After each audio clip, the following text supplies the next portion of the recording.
So yeah, right. Let's get started, guys, without any further ado. Before that, a quick formal introduction on my end. My name is Mohammed Shoaib, and I'm a cybersecurity trainer certified from EC Council. EC Council is the leading organization for cybersecurity domain certifications. Okay, and the demo that we have today is on the first foundational course called Certified Ethical Hacking. Okay, and the version of this course that is running at the moment is version 11, the latest one. Okay. So again, before we get started, this is a common question that I usually ask students, again, to understand their perspective on this topic. So again, guys, don't worry, even if you don't know the answer, or if you're not sure about it, still just try to initiate, and let's keep the session a bit interactive and fun rather than just keeping it one-sided. So a quick sample question, like, according to you, in your perspective, what do you think hacking is? Anyone? Again, guys, don't worry, I am not asking for any definitive answers or exact to the point answers. Whatever comes to your mind, okay, whatever you think hacking is, please let me know. Anyone?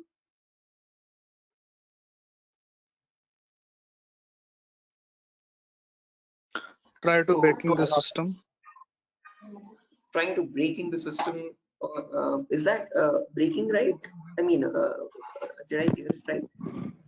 Break into To the system access is, Yes, try to to access your personal things like computer, mobile.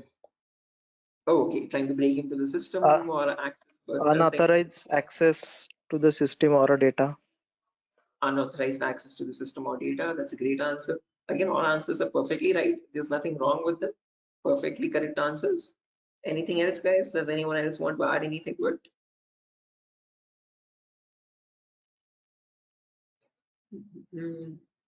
Right, perfect. No worries, guys. Thank you so much for those answers. Those are exactly right. There is nothing wrong with them. Okay, but if I had to just add upon that hacking, that definition, I would add it as hacking is the procedure of trying to gain access to information systems. Okay, these information systems could be anything. They could be from as small as a mobile phone to as big as a web application server or a database or the cloud organization as well. Okay, and this is done without the permission or without the consent and knowledge of the person owning those systems. Okay, so if those systems belong to a third party person, that person does not know that someone is trying to gain access to their information or the data. Okay, and this is usually performed by hackers for their own benefit. So once they get access to the systems, they can steal the data, destroy the data, or sell the data as well to other third party vendors. Okay. Now, depending on this definition, we easily understand that hacking is a malicious job. It is a criminalistic task. If it is such a bad thing to do, why do we have a course called ethical hacking? Is the second question. Because ethical is something which is legal, which is allowed. And how can it stand beside the word hacking, which is completely contradictory? So to define ethical hacking, on the other hand, this is the procedure of trying to find vulnerabilities. Okay, a vulnerability is nothing but a flaw or a loophole in the information system. So usually manufacturers might make mistakes somewhere here or there in the coding of the application. Okay, so that gives rise to something known as weaknesses in the information system, or in technical terms, it is also called as vulnerabilities. Okay, and this vulnerability finding, or the process of trying to find these vulnerabilities, is done with the consent and permission of the organization. Okay, so this is done in order to report it back to the target, okay, or to the authority, so that they can apply the appropriate patch for it. And once a patch is applied, that vulnerability is closed. It closes the doorway for the hacker to cause any harm. So thereby, with ethical hacking, we're trying to increase the security of the organization rather than cause any harm. Okay, so that is the main difference, guys, between hacking and ethical hacking. Where in hacking, we are trying to find, again, the hacker tries to take advantage of those vulnerabilities and tries to get information access. But in ethical hacking, you're trying to find those vulnerabilities, you're trying to report them back to get them patched so that you can increase the security. Okay, so I hope these two definitions are clear, guys. Again, if you have any questions, or if you have any queries, or if you want me to repeat something, please do not hesitate to let me know. Okay, feel free to interrupt me at any certain point. Okay, so now, depending on these two definitions, guys, of hacking and ethical hacking, we can categorize the types of hackers. So basically, there's three types. There's someone known as a black hat hacker, a gray hat hacker, and a white hat hacker. A black hat hacker can also be termed as a cyber criminal who performs hacking for his own benefit, okay, or sometimes even just for fun, without asking for consent. On the other end of the scale, we have the white hat hacker. Okay, white hat hackers are also known as ethical hackers or penetration testers. These are the people who abide by the laws and policies of the organization, and they work hand in hand with them to find the vulnerabilities and report it back. They do that so that they can secure the infrastructure rather than causing any harm. Now, in between, there's a third category, also known as gray hat hackers. Now, from the name itself, you can figure out they have some qualities of the black hat hacker as well as the white hat hacker, hence a mixture. Okay, so like a black hat hacker, they don't ask for permission before finding the vulnerabilities, but once they find the vulnerability, they report it back to the organization. Okay, and that is done in return for a bounty. A bounty is nothing which benefits them. It could be a financial reward or a reputational reward, anything which benefits them or their careers. Right. Now, all these three types of hackers, whether it be a black hat hacker or a gray hat hacker or a white hat hacker, they perform hacking or ethical hacking in a certain number of steps. Okay. And those steps collectively are called as hacking cycle or cyber kill chain. Okay. Now let me list those steps out one by one so that we can have a clear picture of what the whole course is about, and then we'll briefly discuss about all of them. Okay, so you can ask your questions regarding those. Okay, so the first step that you perform in hacking cycle or cyber kill chain is known as information gathering. Now, certain organizations term this step in different names. They can also call it as reconnaissance or footprinting. Second step is known as scanning. It can also be referred to as enumeration. Third step is gaining access. Fourth step is maintaining access. And the last step is known as reporting or clearing traces. Now, the reason I've specifically mentioned "or" in the last step over here is because that is where it makes all the difference between the white hat hackers and black hat hackers. If you're a white hat hacker or an ethical hacker, you'd perform the first 4 steps and then you would generate a report with all the vulnerabilities and the solutions for that and submit it to the organization. But if you're a black hat hacker, obviously you're not going to submit the vulnerabilities, but you're going to take advantage of them. You're going to attack the system, get access to the data, steal the data, and then remove all the evidences, which is nothing but clearing the traces or removing the footprints. Okay. So any questions or doubts, guys, up to this part before I proceed further into the technical part? Any queries or any confusion at the moment? Again, guys, I hope the audio and video is fine. Any issues with my audio or video? Okay. What is this enumeration, sir? Again, yeah, we'll be coming to that, guys. We'll discuss each of these steps one by one so you have a better understanding of what all of them are. Okay. At the moment, until now, here there are no questions, right? Because I guess there's some issues with the audio or video. Some people are exiting and rejoining again. Any issues, any technical issues with my audio or video at the moment? Okay, perfect. Sir, your voice is breaking. Oh, my voice is breaking. 1 second, guys.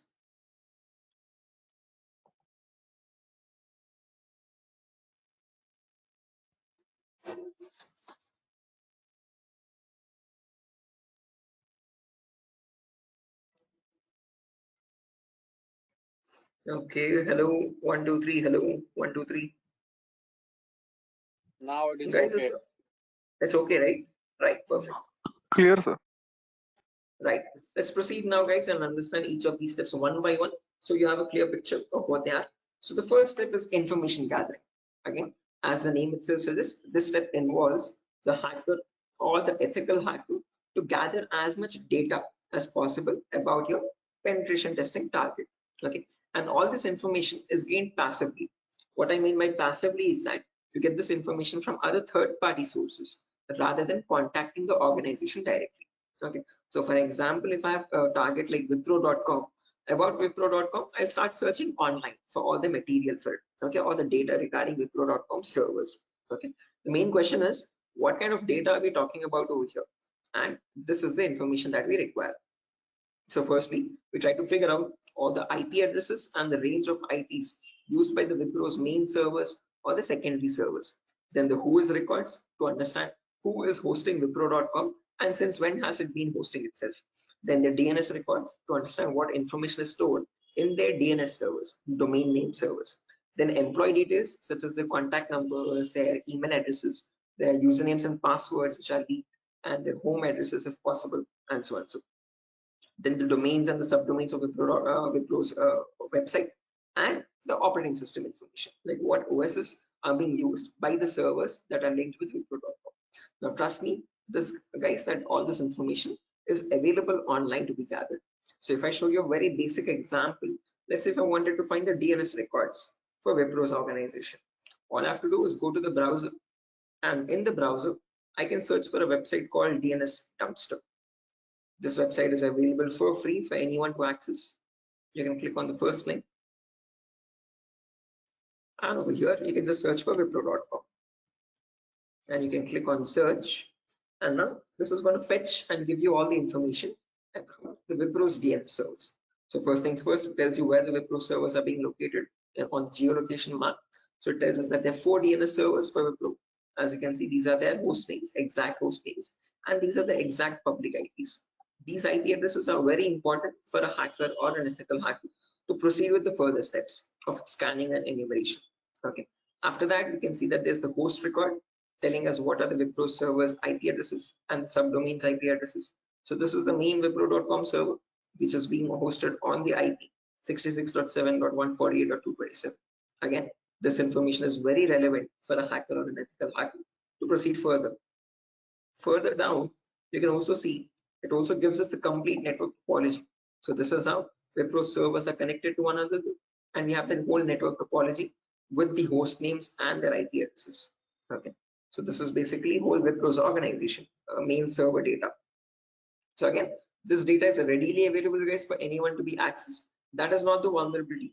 Wipro themselves manually give out this data so that everyone around the world can access their servers. If this information is not given out, not many people will be able to access Wipro services and the website.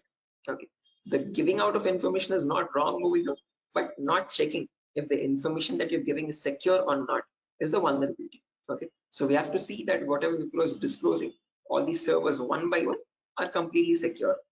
Okay, after information gathering is done, then we go to the next phase, which is known as scanning or enumeration. Now, one of you asked me what scanning or enumeration is. This is nothing but trying to get some extra information about the target by making active connections. What I mean by active connections is that you will directly connect to Wipro servers, and from them you will try to fetch the information. Okay. Similarly, when we talk about enumeration, that is about gathering as much information as possible about all the services that are running on the target organization. So in a Wipro's organization, you might have DNS servers, DHCP servers, SNMP servers, Telnet servers, SSH servers. These are the multiple servers, multiple web servers, or multiple other organizational servers. So about each of that server, you need to get information, like what version of services are they running and what applications are they running. So enumeration is trying to gather information about all these servers one by one by making active connections with them. Okay, so you're directly going to ping those servers and you try to fetch the information from them directly rather than contacting any third-party organization. Now, when we talk about scanning or enumeration, there are 3 types of them. There's something known as network scanning, then port scanning, and then finally vulnerability scanning.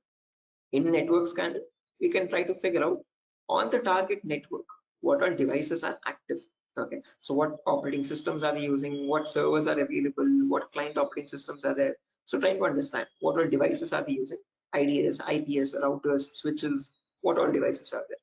On those devices, then you perform port scanning. Port scanning is where you try to figure out what ports are open, and on those ports, what services are there running. Okay, what applications are there running.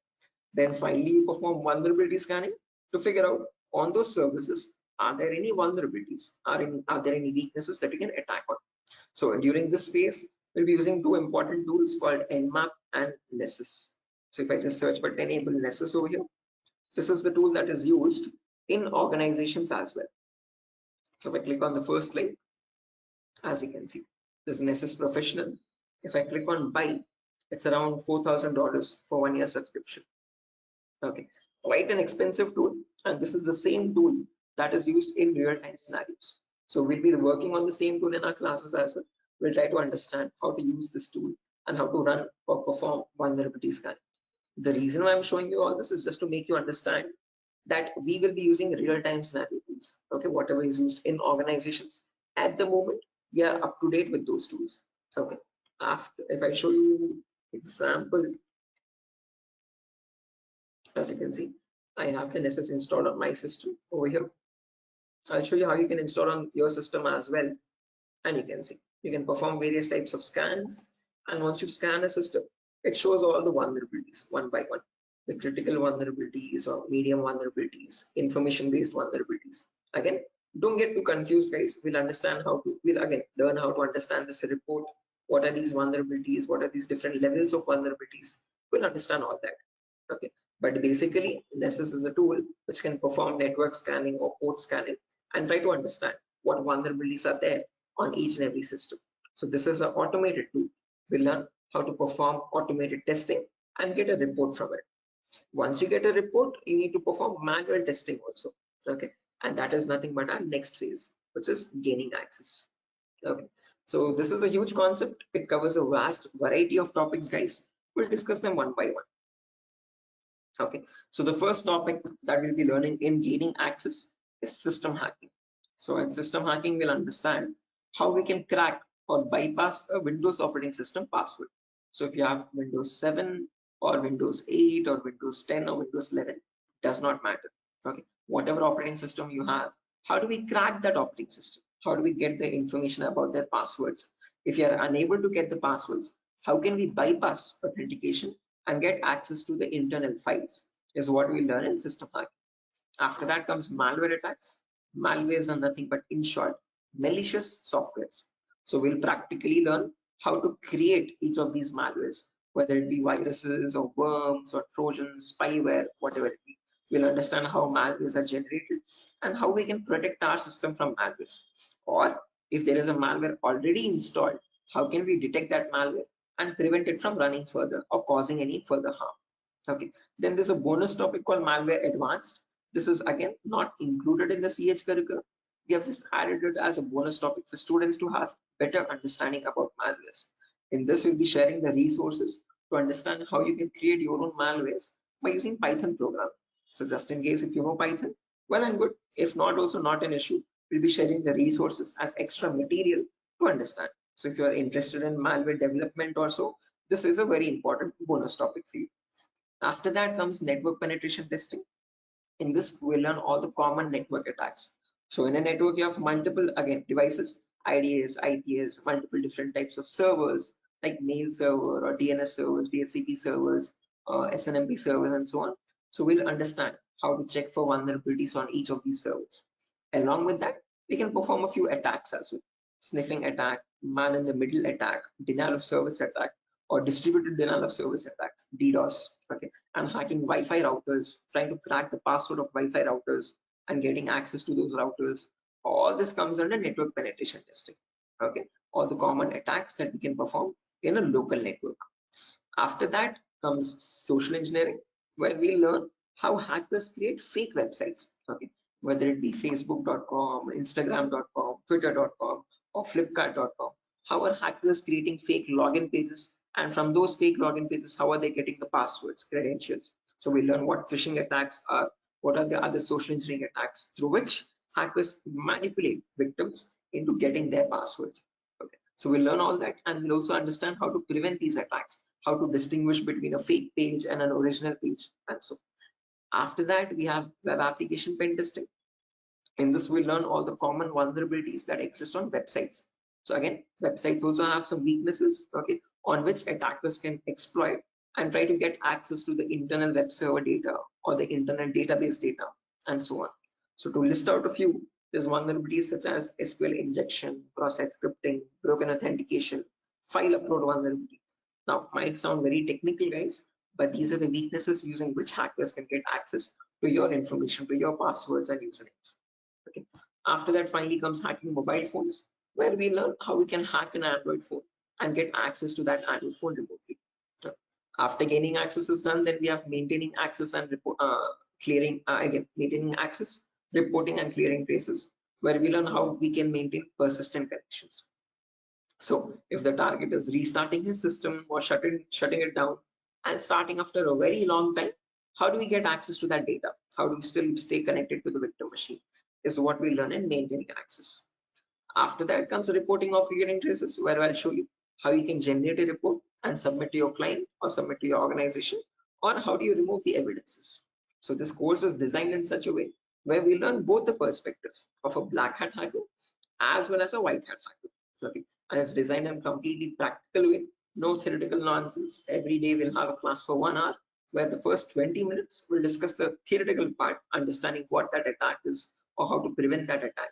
And then the remaining 40 minutes we'll discuss the practical part of it, okay, with real-time scenario tools.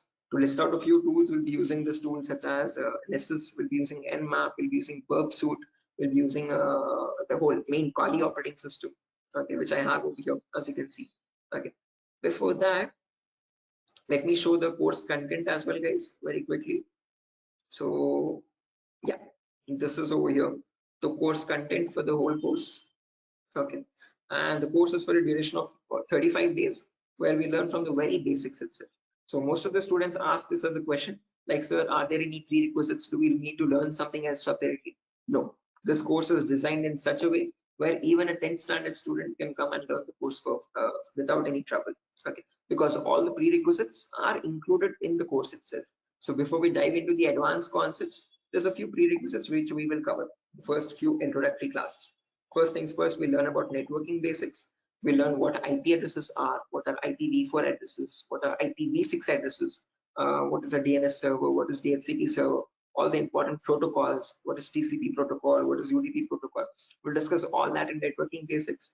Then we'll jump into virtualization. Okay, virtualization, because as you can see over here, I'm running my Windows 11 operating system. On top of this, I'm running my Kali OS. Kali is a Linux-based operating system. Okay, and we need to install this. The reason being, this comes pre-installed with all the penetration testing tools. So for information gathering, web application attacks, password attack, Wi-Fi attack, all these tools are available in Kali Linux. These are not available for you in Windows. So that is why we need to understand how to install this Kali operating system. Okay, and for that we need a tool such as VMware. VMware is a virtualization software. This allows you to install multiple operating systems on the same machine. So I have my Kali OS, I have my Windows 7 OS. All of these are running on my Windows 11 operating system, as you can see. Okay, so on my Windows 11, I can run my Kali, Windows 7, whatnot, as many operating systems as I want. After that is done, then we learn basic Linux and Windows commands, because as I've mentioned, we'll be using Kali Linux. So we need to know how to operate that OS. Okay, so we'll understand what the basic Kali commands are. We'll get familiar or comfortable with the Linux environment, and then we'll dive into the advanced concepts. Okay, so there's a few extra concepts there mentioned as well, as you can see over here: cryptography, reverse engineering, IoT, cloud security. These are not mentioned in the presentation for us, but these are all the topics that we'll be covering. Okay, the whole course duration is around 1 month, guys, 30 to 35 days, and we'll have a class from Monday to Friday onwards for every day for 1 hour. Okay, and the timings will be same. We'll have timings at 8 p.m.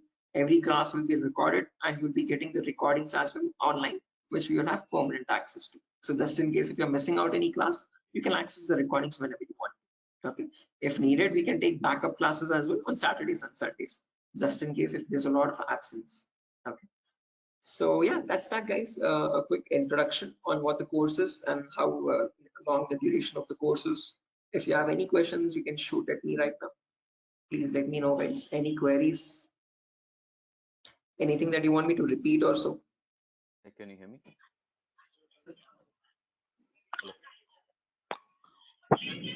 Hello. Yeah, hi. Sir, why we use that websites that you show before this PPT? Sorry, Yogesh, I didn't get your question. Can you please repeat?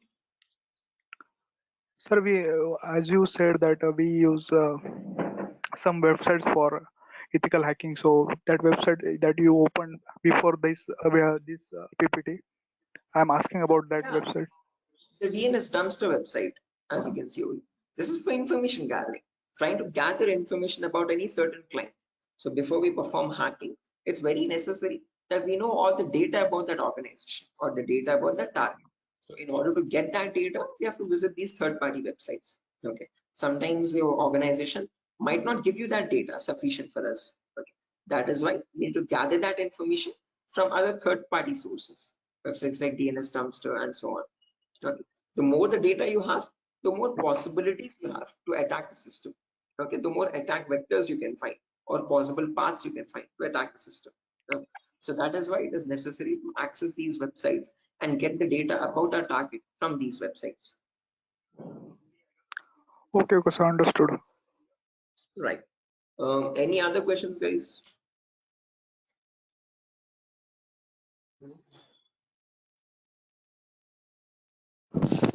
Sir, which type of penetration testing we are going to learn here?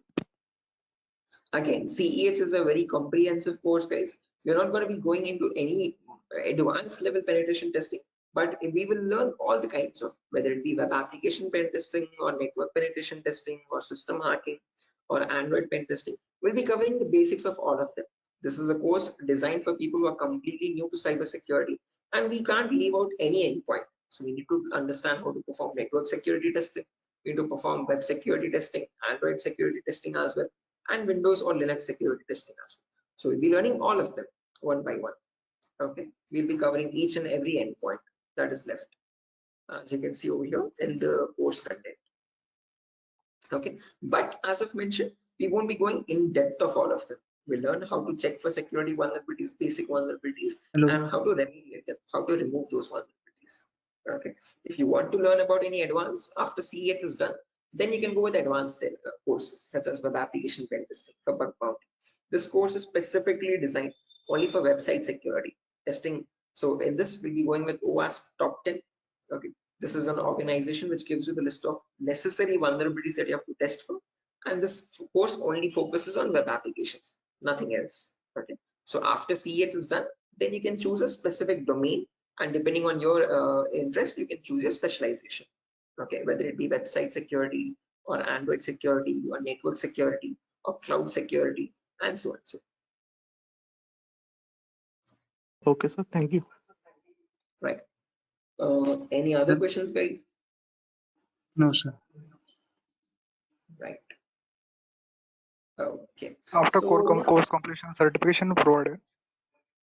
yes, if anyone is interested in writing the CEH certification as well, we provide support for that also.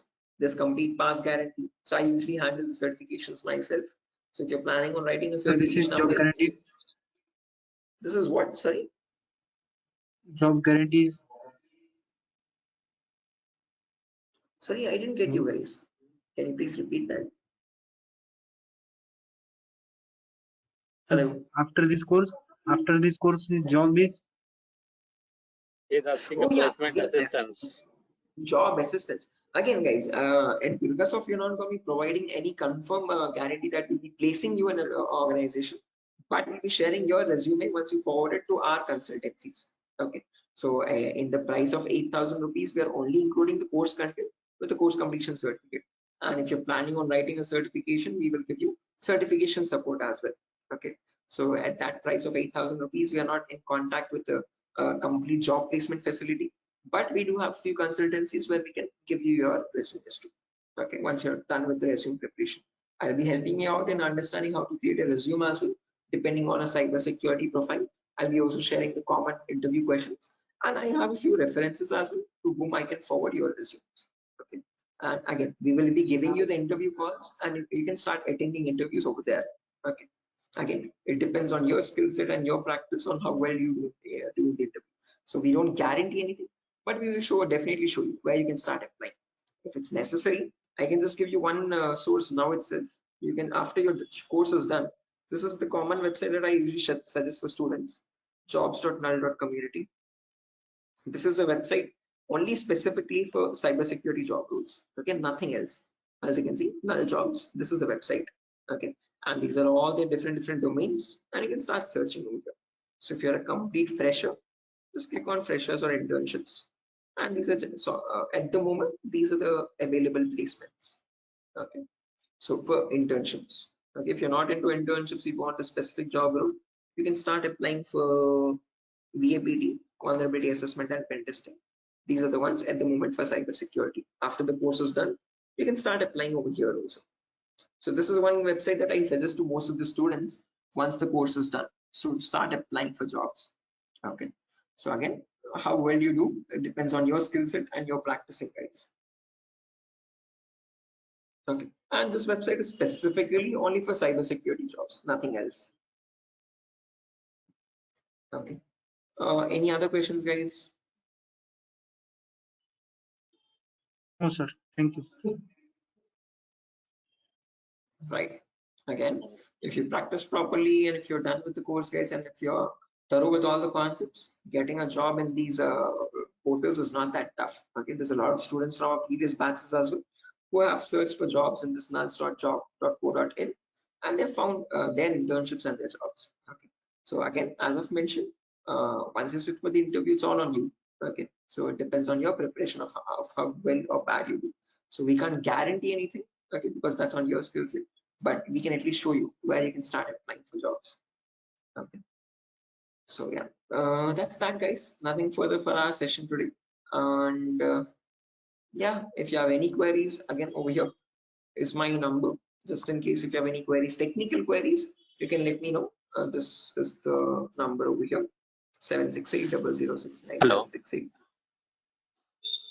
Hello. Yeah, I can hear you. Prabin, I can hear you. Yeah. So I just wanted to know. Actually, I'm a working professional.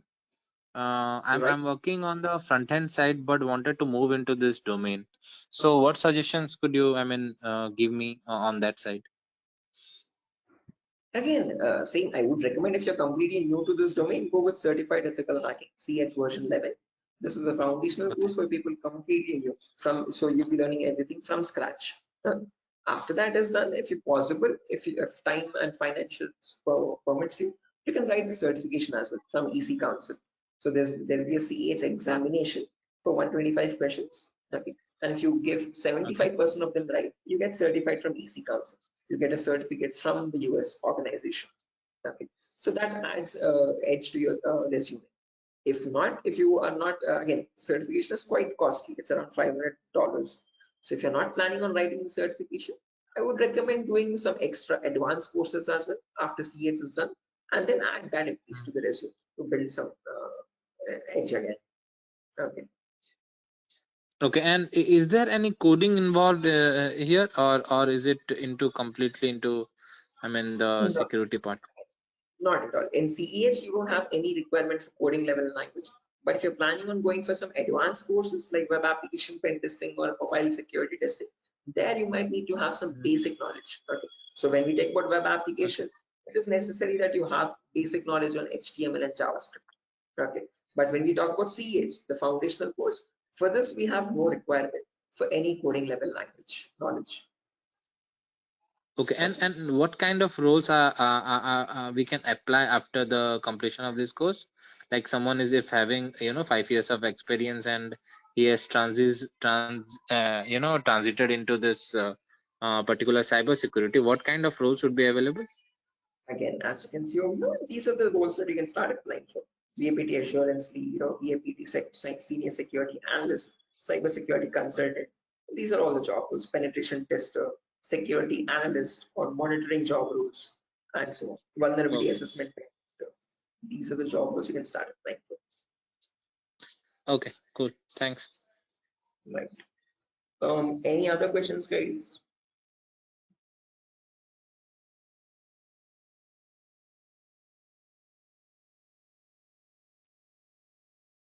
Right. Assuming there's no more questions, guys. So yeah, that's that for a session. Nothing further. Again, we'll be starting the course from Monday onwards, guys. Tomorrow and day after tomorrow, we'll be having the same demo. So just in case if you have joined late also, you can join tomorrow as well at the same time. And if not, you can directly join the course on Monday. Okay. If you have any further technical queries, guys, here's my contact number as I've mentioned already. Although if you have any queries regarding the course date or again course fees regarding that, you can contact the institute. Okay. So yeah, that's that, guys.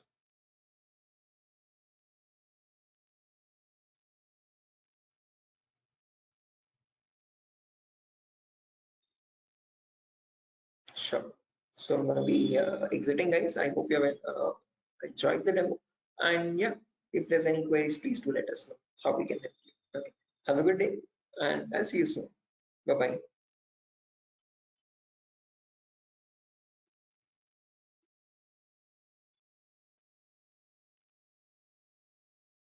Thank you, guys. Thank you.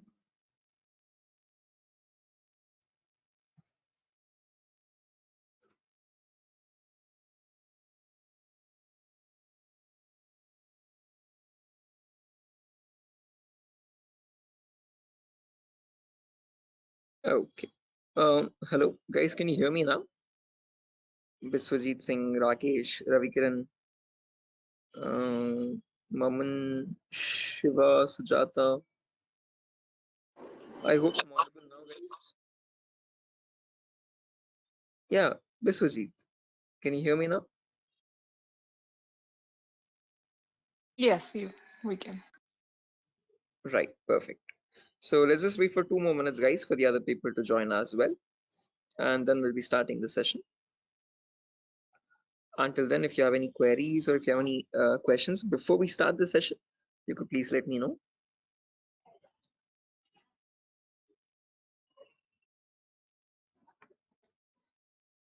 So,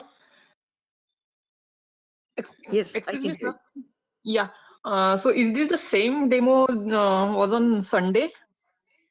Yes, the same demo itself, guys. Oh, okay. I have attended on Sunday, so I thought it would be some different or what. No, it's the same demo, guys. A shorter version of that same demo. Again, we'll be starting the live classes, or the course is going to start from Monday onwards.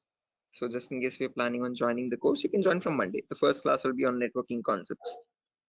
Okay, thank you, sir. Tomorrow as well, we'll have one last demo. So Thursday and Friday, today and tomorrow will be the last demo sessions, just in case if students have missed out the previous demos, they can join. It's one last chance for them. And then from Monday, we'll be starting the course itself. Yeah, okay.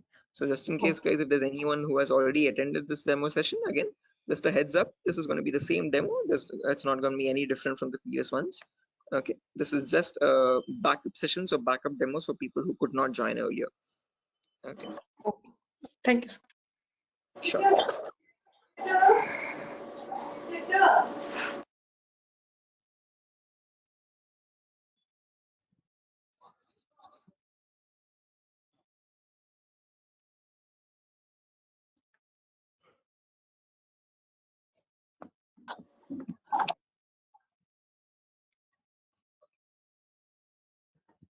Sir, it means I can directly join on Monday because yesterday I was also present. Yeah, sure, guys. Again, as I've mentioned, it's the same demo. It's not gonna be any different. So this is only for people who are completely new to it, who have not attended the previous demo sessions. So if you have already attended the demo session, guys, you can join back on Monday itself directly. Okay, and the timing will be same at 8 p.m. Same time, 8 o'clock in the night. Okay, sir. Thank you. Sure. Okay, guys, so let's get started without any further ado. Before I get started, a quick formal introduction on my end. My name is Mohammed Shoaib. I'm a cybersecurity trainer certified from EC Council. EC Council is the leading organization for cybersecurity domain certifications. Okay, and one of the courses that it provides for people who are completely new to this domain is Certified Ethical Hacking version 11. This is the latest version of the course that is running at the moment, and this is a course designed in such a way for people who are completely new to this domain. So if you have no knowledge about what cybersecurity is or what hacking or ethical hacking is, this is the course to get started with. Okay. So before I proceed further, this is a common question that I usually ask all the students just to understand their perspective on this topic. So again, guys, let's keep this session a bit interactive and fun. So my first question to you is to understand what your perspective is on hacking. So again, not asking for exact definitive answers, guys, but just to understand your view on it. Okay, so whatever comes to your mind, please do let me know. In your terms, what do you think hacking is? Anyone? There's Biswajit, there's Maman, Rakesh, who else? Shafiuddin, Shiva. Hello, Yeah, Biswajit, I can hear you. sir. Actually, according to me, hacking means to hack the information of organization or any Okay. systems. Right, yeah, hacking information or getting access to the information of organization systems. That's a good answer, Biswajit. Anyone else, guys, who wants to add anything to that? That's a perfectly right answer. There's nothing wrong in it at all. Perfectly all right. Any other additions to that, guys? Anyone who wants to append anything to that answer?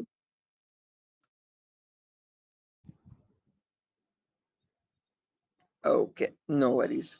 Shiva, you were about to say something? Your mic was unmuted for a while. Did you have an answer? Okay, no worries, guys. So let me just add on with Biswajit's answer. So if I had to define hacking on, depending on using on his words itself, hacking is nothing but the procedure of trying to gain access to information systems. Okay, now these information systems could be anything. They could be as small as a mobile phone to as big as a database or a web application server or cloud organization itself. Okay, and this gaining access to these devices is done without the permission and the consent of the person owning those systems. Okay, so the organization who owns those systems has no clue that someone is trying to gain access to their data. Okay, and this is usually performed by hackers for their own benefit. So once they get access to the data, they can steal it, they can destroy it, or sell it on the dark web to other third-party vendors. Now, if hacking seems such a malicious job, why do we have a course called ethical hacking? Is the second question. Because ethical is something which is completely legal. And how could hacking become legal now? That's the main question. So when we talk about ethical hacking, on the other hand, guys, this is the procedure of trying to find vulnerabilities. Okay. A vulnerability in simple terms can also be called as a weakness or a loophole in the information system. And using these weaknesses only, hackers try to get access to the target information systems data. Okay, so your job as an ethical hacker would be to find these vulnerabilities before a hacker does, and this is done with the consent and permission of the organization. So once you find these vulnerabilities, you have to report it back to the organization so that they can apply the patch for it. And once a patch is applied, you're thereby increasing the security of infrastructure and preventing hackers from causing any further harm. So with ethical hacking, you're trying to increase the security and make the infrastructure much more secure and stronger compared to what hacking is. Okay, where you're trying to exploit vulnerabilities. Okay, so are these two definitions clear, guys? Like what is hacking and what is ethical hacking, and how are they different from one another? Because most of the students have a misconception that both these terms are one and the same. No, guys, you're not going to be performing hacking. We'll be learning ethical hacking in the course. Okay, we won't be exploiting the vulnerabilities, but we'll see how to search for them, how to find them in an organization's systems, and how to report them back to the organization. Okay, so that we can prevent hacking from happening. Now, depending on these two terms, guys, we can categorize the different types of hackers as well. So we have someone known as a black hat hacker, then we have someone known as a white hat hacker, and in between there's someone known as a gray hat hacker. Okay, so firstly, the first category is black hat hackers. These people are also commonly referred to as cyber criminals. Okay, these are people who perform hacking for their own benefit, and they do this by asking no consent at all. On the other end of the spectrum, we have the white hat hackers, who are also termed as ethical hackers or penetration testers. Now, these people perform ethical hacking, or in simple terms, penetration testing, to find all the vulnerabilities in the organization. And they do this by asking for consent and by following all the laws and policies set by the organization. So they do not cross any line, they do not perform exploitation of any vulnerabilities, they only work to increase the security of the organization. Now, in between white hat hackers and black hat hackers, there's someone else known as a gray hat hacker. Now, as the name itself suggests, these people have both the qualities of black hat as well as a white hat hacker. Like a black hat hacker, they don't ask for permission before finding the vulnerabilities. But once they do, once they find the vulnerability, like a white hat hacker, they report it back to the organization.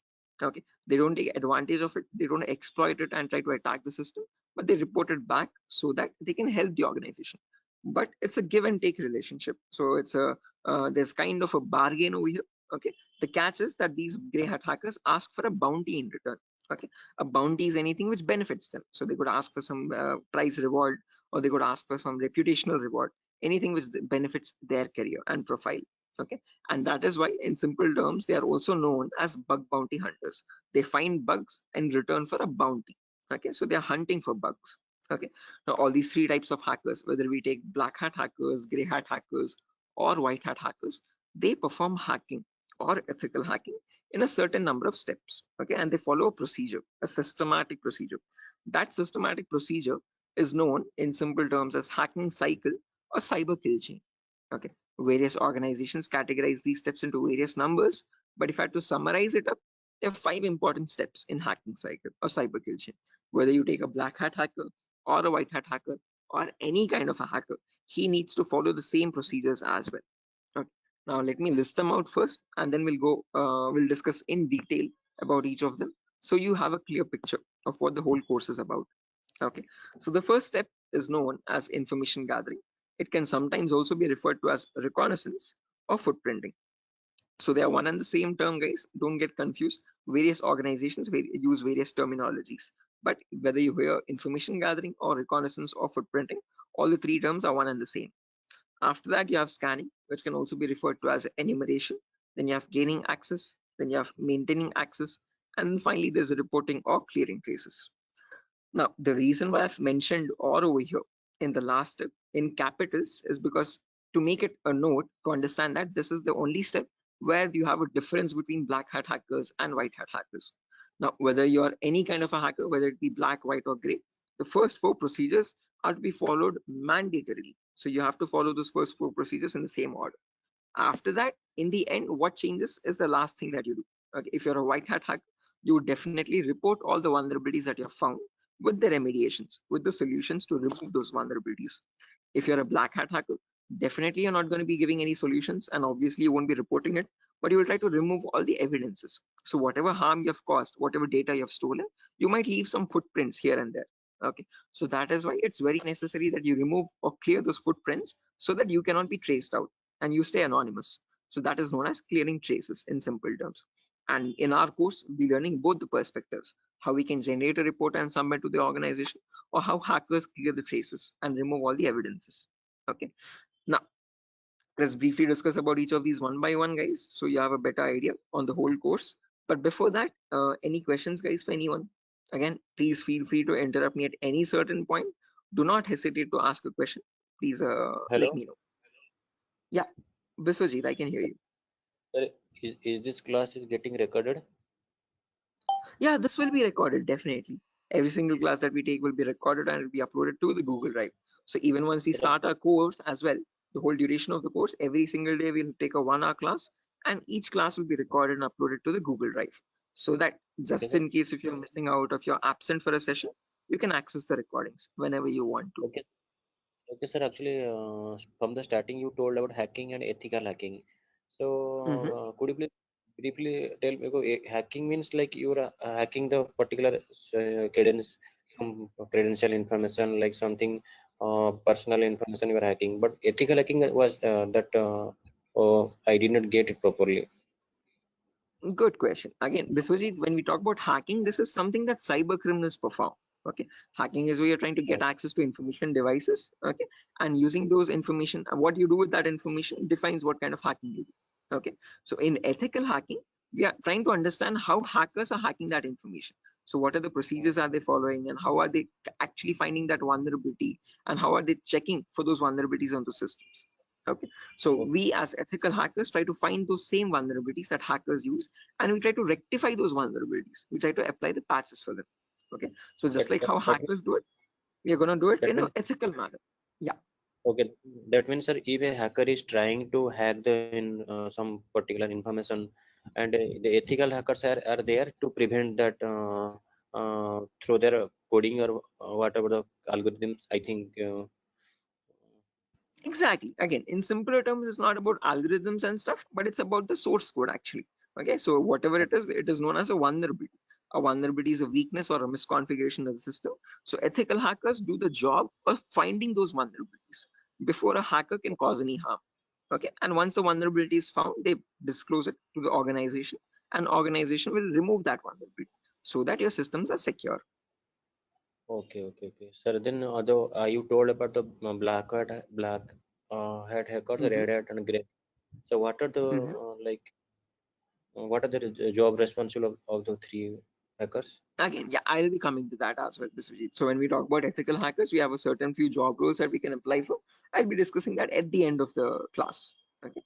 Until this part, any questions or doubts?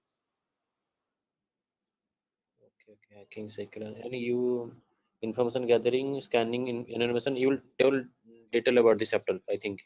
Right now, yeah, that's the main thing to do right now. I'll be doing that now. Okay. Sir, you continue.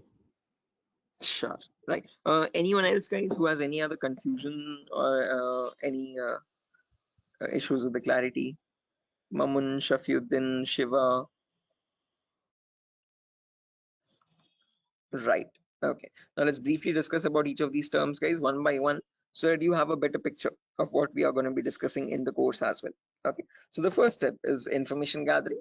Okay. As the name itself says, information gathering is nothing but trying to gather as much data as possible about the target organization. So if we take a client, for example, Wipro.com, for the time being, we need to gather information about Wipro servers. Okay. Now the main question is, what kind of information are we talking about over here?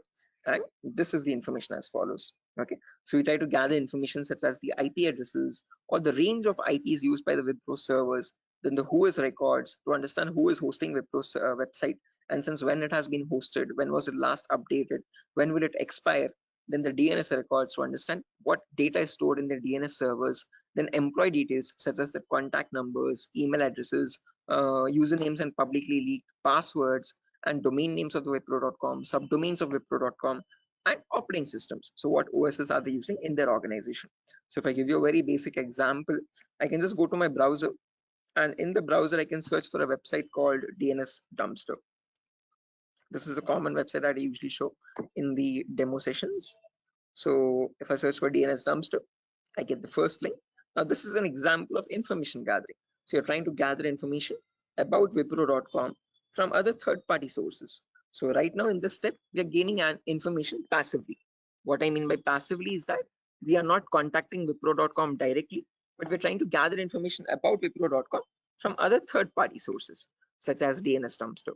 Now when I click on search, I can notice this gives me all the information about Wipro's DNS servers. Okay, so at the moment Wipro has 4 DNS servers with these host names and these exact public IPs. So these IP addresses are very important for a hacker or for an ethical hacker to proceed further in the further steps of hacking. Okay, after this information is given out, we can see the mail servers, we can see the DNS servers, we can see all the host records, which are nothing but the main servers of Wipro.com, the main domain name and the other subdomains, and their exact public IPs. Scroll down much further and you can see the whole complete network topology. So this is how Wipro's servers are connected to one another. Okay, so these are all the servers of Wipro. Okay, the main domain and all the subdomains, and the mail servers also, mail or DNS servers. Okay, so this gives us complete information of all the endpoints that you have to test for complete security of Wipro. Okay, now this information is given out by Wipro itself. It needs to be given out. It is mandated so that people can access their services. Okay, what that is not the vulnerability, guys. Giving out the information is not the vulnerability, but not checking if each of these endpoints are secure or not is the vulnerability. So a pen tester or an ethical hacker needs to check for each and every endpoint and see to that that on each of these servers there are no unnecessary ports running or unnecessary services running which are having vulnerabilities. Okay, so now next comes the scanning phase. So after you gather information like this about a target organization, then we go with the scanning phase.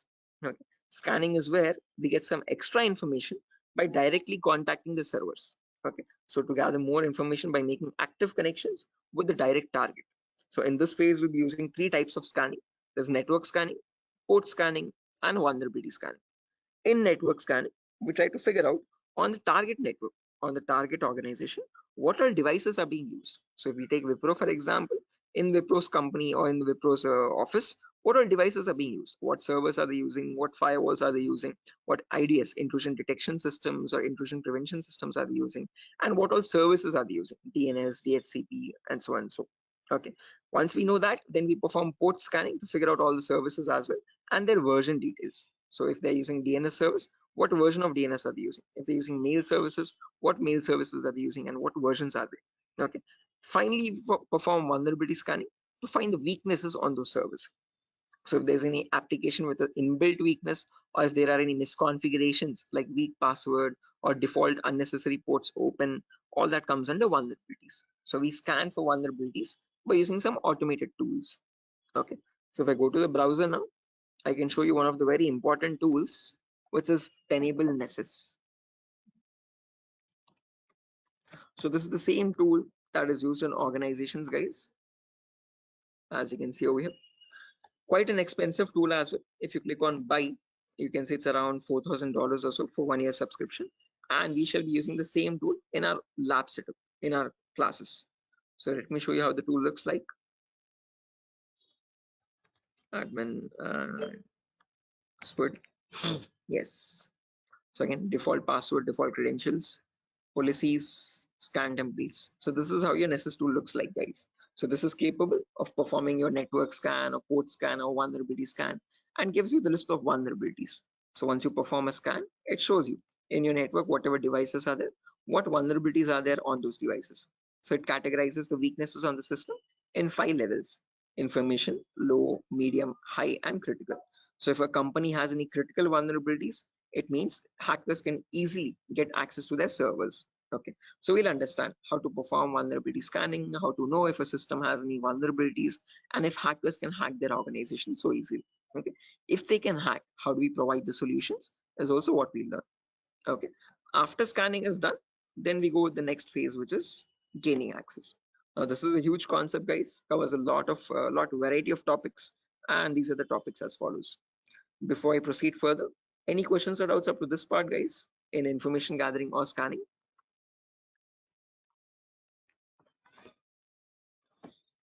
Biswajit, Mamun, Shafiuddin, Shiva, please do not hesitate, guys. If you want me to repeat something, I will definitely do. Sir, Yeah. Sir, please repeat that first part. Which one?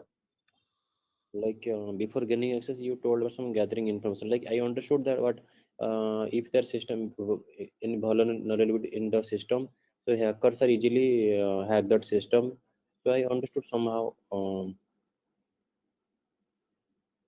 Oh yeah, in information gathering again, Biswajit, as I've mentioned, we try to gather information from other third-party websites.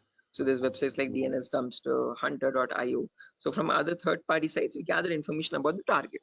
After that, then we perform scanning. So we directly get access to target servers or whatever target it is, whether it is Wipro.com or so and so. Okay. And in their target organization, we perform the scanning to figure out in their network what devices have what vulnerabilities. So in my local network, I have scanned for 3 devices, and in each of these devices, I can see the weaknesses on each system. Okay. Tells you what the weakness is. Okay. If there's an unsupported OS, what is the solution to remove that vulnerability, and what can be performed with that vulnerability. So this scanning tool gives you that up-to-date information. Okay, so this is all this all comes under automated vulnerability scanning. Okay, so this is something that you always perform in an organization to test for vulnerabilities on different systems. Okay, it is software. Yeah, it is a software. This is the Nessus tool. The Nessus tool is nothing but a software that we have. Okay, sir. Okay. Right, so this is the same tool that is used, the same software that is used in organizations as well. Okay, and we'll be running in real-time scenario. Whatever tools that are being used, we work on them in real time. Okay. So yeah, now proceeding further, after all this is done, then we go with the gaining access phase. This is where we try to perform various kinds of attacks to get access to the systems. Okay, once we perform the scanning, once we know that these are the vulnerabilities on which you can attack on, next part is nothing but to attack directly, which is nothing but penetration testing. So in this, as I've mentioned, there's a huge set of topics. Okay, so let me discuss them one by one. So first topic that I will be discussing is system hacking. So in system hacking, we learn how we can hack or crack or bypass a Windows operating system password. So whether it be Windows 7 or Windows 8 or Windows 10 or Windows 11, doesn't matter. How do we crack or how do we bypass the password is what we learn in system hacking. So if your system is password protected, how can you crack and understand what the password is in clear text? Or if you're unable to crack it, if it is too tough to crack, how can you bypass that password and still get access to the internal files is what we learn in system hacking. After that comes malware attacks. Malware is in simple terms are nothing but malicious softwares, and we'll practically know how to create each of these malwares. So people think that viruses are on the only malicious software available on internet, but that's a misconception. We have multiple malicious softwares. We have viruses, we have worms, trojans, backdoors, spyware, rootkit, whatnot. There's tons and tons of malwares, and there's thousands and thousands of malwares added every single day. So we'll practically learn how to create each of these malwares and how to prevent our system from getting attacked by these malwares, or how to detect for malwares on our system. Then comes network penetration testing. Okay, In network pen testing, we learn all the common network vulnerabilities. Okay, so in an organization, in a local network, there are multiple services. There's DNS service, Telnet service, SMTP service, DHCP service. These are all the services or protocols used in a common organization. So we learn how to test for weaknesses on each of these servers. And after that, we'll also learn how to perform network attacks like sniffing attack, man in the middle attack, DOS attacks, or hacking Wi-Fi routers and cracking Wi-Fi router passwords. All this comes under network pen testing.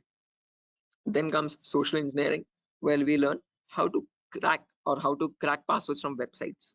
Okay, so how do hackers make fake login pages, Facebook page, Instagram page, or a Flipkart login page, bank login pages? How do hackers get your passwords from these pages? Okay, how can they create fake login pages and send them to the victims and perform phishing attacks? All this comes under social engineering. Then finally comes web application pen testing, where we learn all the common website weaknesses. Okay. Is this useful for SOC analyst role? Yeah, Shafiuddin. We'll be discussing a very basic tool called Splunk as well. That is very important for your SOC analysis role. Okay. SOC is nothing but Security Operations Center, guys, just in case if anyone is confused. Okay. In SOC job roles, we usually see how to monitor and detect threats. Okay. Threats are nothing but attacks. Okay. So for that, we'll be discussing a very basic tool, a very important tool actually, but the very common tool used in SOC, which is Splunk. So this course is helpful for that as well. Shafiuddin. Okay, now after that, coming back to our topic, guys, as I've mentioned, we'll be discussing web application vulnerabilities, where we learn all the common website weaknesses. Now again, this might sound a bit technical, guys, okay, but these are a few common weaknesses that exist, such as SQL injection, cross-site scripting, broken authentication, file upload vulnerability, and so on. So these are the weaknesses that hackers use to get access to the web server, okay, or the databases in the backend. Okay, after that, we have hacking mobile phones, where we learn how to hack or crack an Android application phone. Okay, so how do we use Trojan attacks and get access to the Android phone remotely? Okay, after this is done, then we have two small topics, which are maintaining access and reporting or clearing traces. So this is the most important concept, guys, gaining access. After that, we need to know how to maintain persistent connections. So how do hackers maintain a connection even if the system restarts? Okay, is what is known as maintaining persistent connections. After that, we have reporting or clearing traces, where we'll see how to generate a report and submit to the organization. Or if you're a black hat hacker, how do they remove all the evidences? How do they clear the traces? Okay. Now, since not everyone is from a technical background or might not be from a technical background, we will discuss a few prerequisites as well. Okay. So the course is designed in such a way where you don't have to learn anything separately from outside. So if you're, this is in a way to even a 10th standard student to understand this course in a simple and sufficient manner. Okay, so before we dive into all the advanced concepts, we'll be discussing these 4 prerequisites or 4 to 5 prerequisites. So first we'll learn basically what ethical hacking is, or how is it different from hacking. Then we learn virtualization. Okay. The reason why we need to learn about virtualization is because we'll be using a tool called VMware. So as you can see on my desktop, this is my Windows 11 operating system, and on this I have my VMware application. Okay, this VMware allows me to run multiple operating systems on one single machine. Okay, so as you can see, I can run my Kali OS, I can run my Windows 7 OS, Ubuntu OS, and so on and so. Okay, the reason why we need virtualization is because we need to run something known as Kali Linux. This is a Linux operating system, guys. Okay, and this is very important for us because this comes pre-installed with all the penetration testing tools. Okay, for hacking tools or ethical hacking tools. As you can see over here, there's information gathering tools, there's web application testing tools, there's password attacking tools, Wi-Fi attacking tools, and so on. So these are the tools that specifically come only with Linux OS. Okay, they're not available in your Windows operating system. So that is why we need to know how to install this operating system and how to use this out. Okay, again, one good thing is this is completely free and open source. Anyone can download this operating system from the official website kali.org. Kali.org. Okay, so how to download this and how to install this is what we learn in the virtualization class. After that is done, then we will go with basic Linux and Windows commands. So as I've mentioned, Kali is a Linux OS. So we need to understand how to use a Linux operating system. What are the basic commands in Linux and how is it different from Windows operating system? After that, we learn basic Windows server configuration, how to configure a DNS server, how to configure a web server in Linux, in Windows OS. Okay, and after all that is done, then we go with the important concepts. Okay, information gathering, scanning, enumeration, then gaining access, maintaining access, all that comes after that. Okay, so until these concepts are done, then you'll be ready for all the advanced concepts. So this is designed in such a way where you don't have to learn anything separately from anywhere else. Okay, so after that, again, there's a few bonus concepts as well, guys, such as cryptography, reverse engineering, IoT, cloud security, Splunk. So these are not included in other institutes. Okay, these are a few concepts that we have specifically designed in such a way so that you can proceed further and learn advanced courses as well if you're interested. Okay, so yeah, that's that, guys. Again, one last thing, the whole course is for a duration of 1 month, where you'll have classes from Monday to Friday every day for 1 hour. Okay, and every class will be recorded and it will be uploaded to Google Drive. So just in case if you're missing out any classes, you can access the recordings as well. Okay, so yeah, that's that, guys. Any questions on your end? Yeah, Biswajit, you were asking me one question, asking about the job roles, I guess. So once you're done with the course, you can start applying for job roles like SOC analyst, vulnerability assessment tester, or penetration tester, or again, security engineer, and so on. So, okay. So these are the job roles that you can apply for once you're done with the course. Actually, I have taken this course on. I was just learning this course just to get a job in that ethical hacking, like information security, and in any IT company.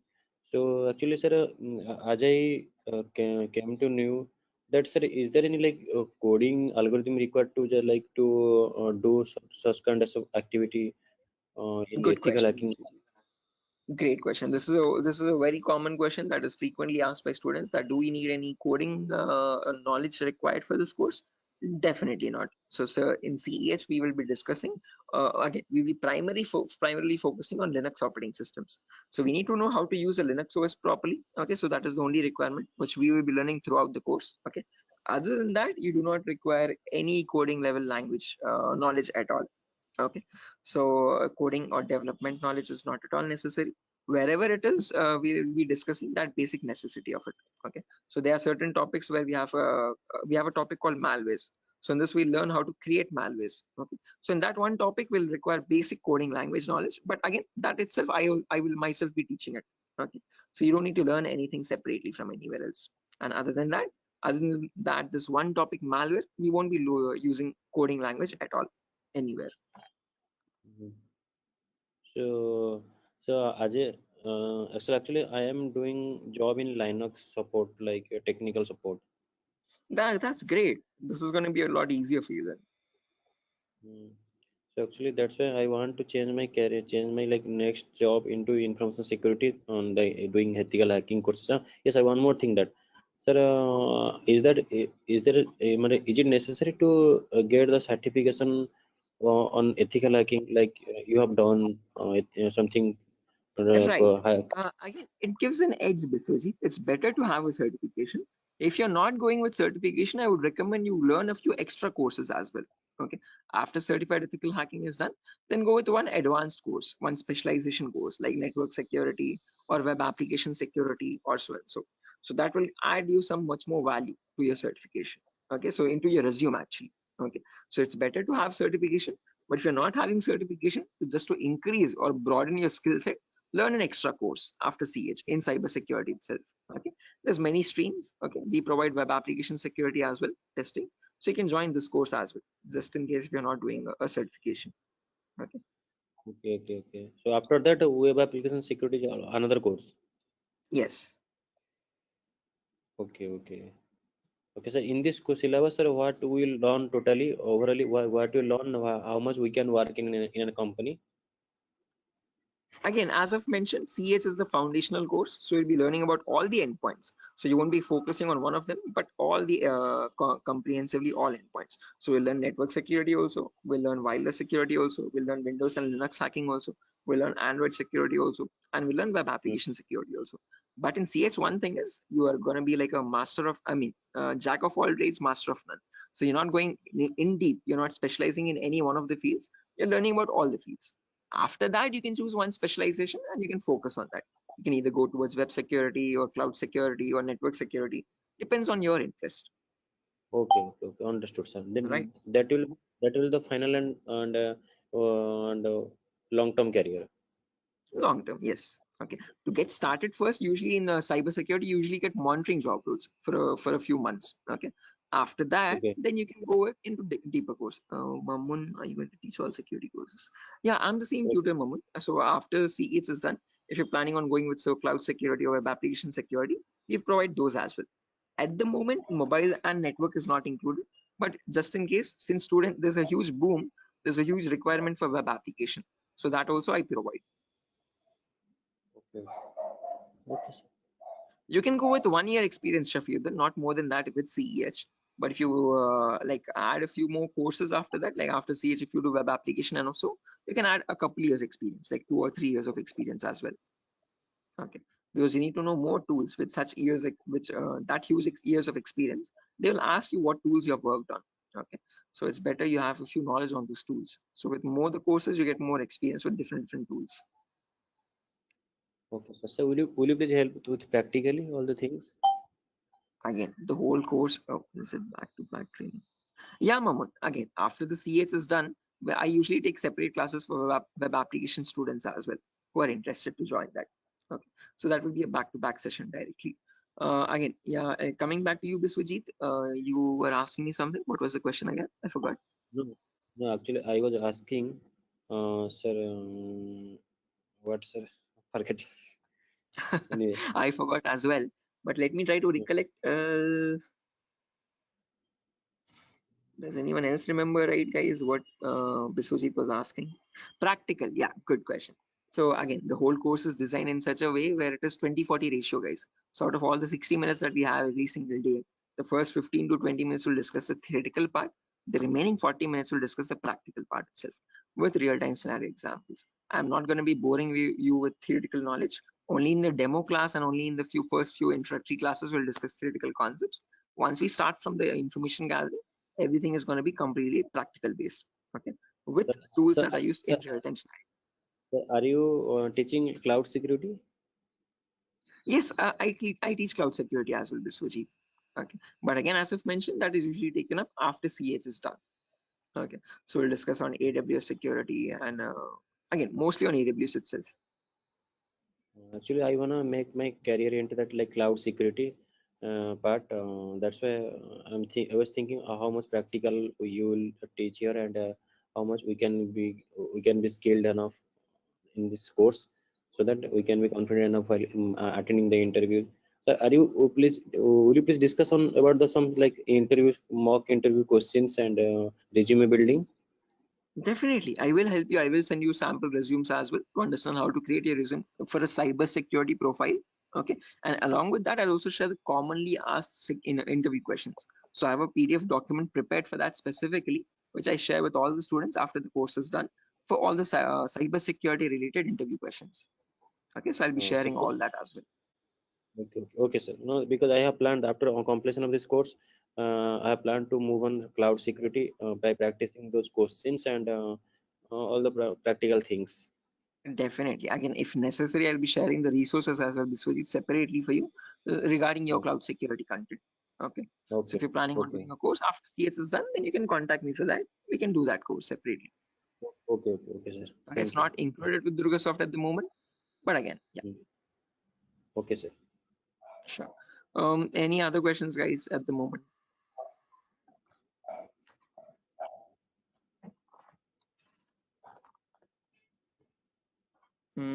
Okay, assuming there's no questions, guys, I'll be ending the session over here.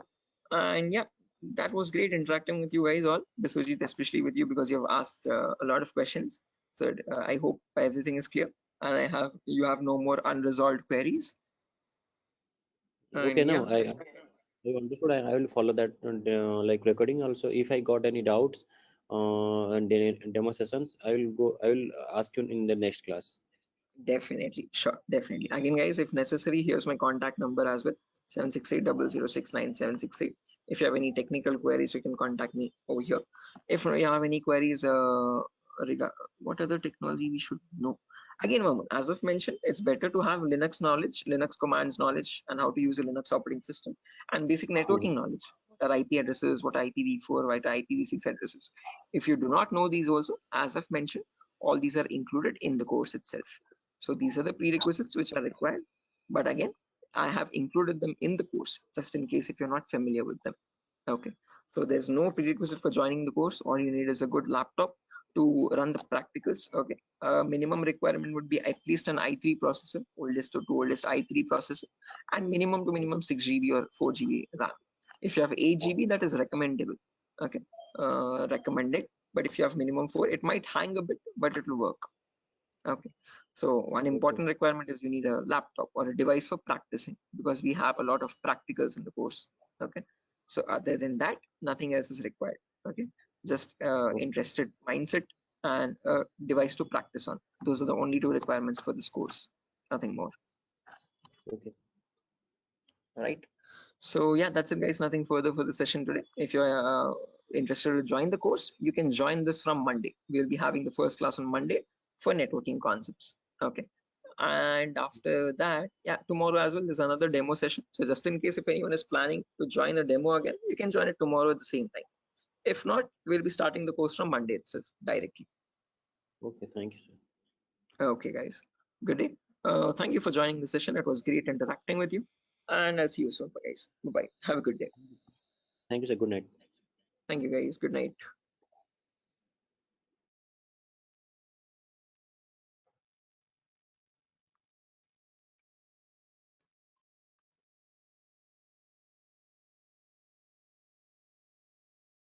Guys, can you see the screen now? Yeah, I can see you now. Yes, sir. The Yes, it's visible. Sujata, Somat. Yes, sir, it's visible. Right, perfect. Thanks. Okay, how many people are there?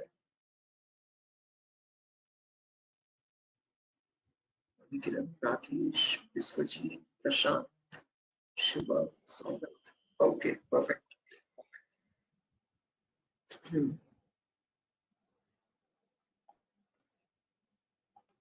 Okay, guys, let's get started with the session without any further.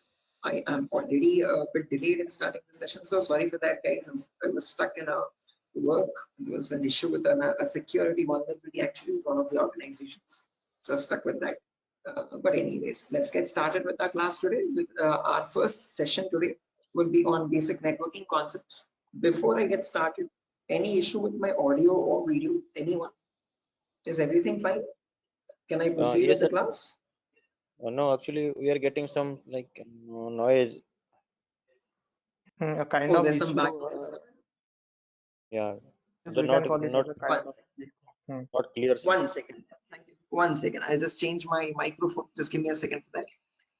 Yes, yes.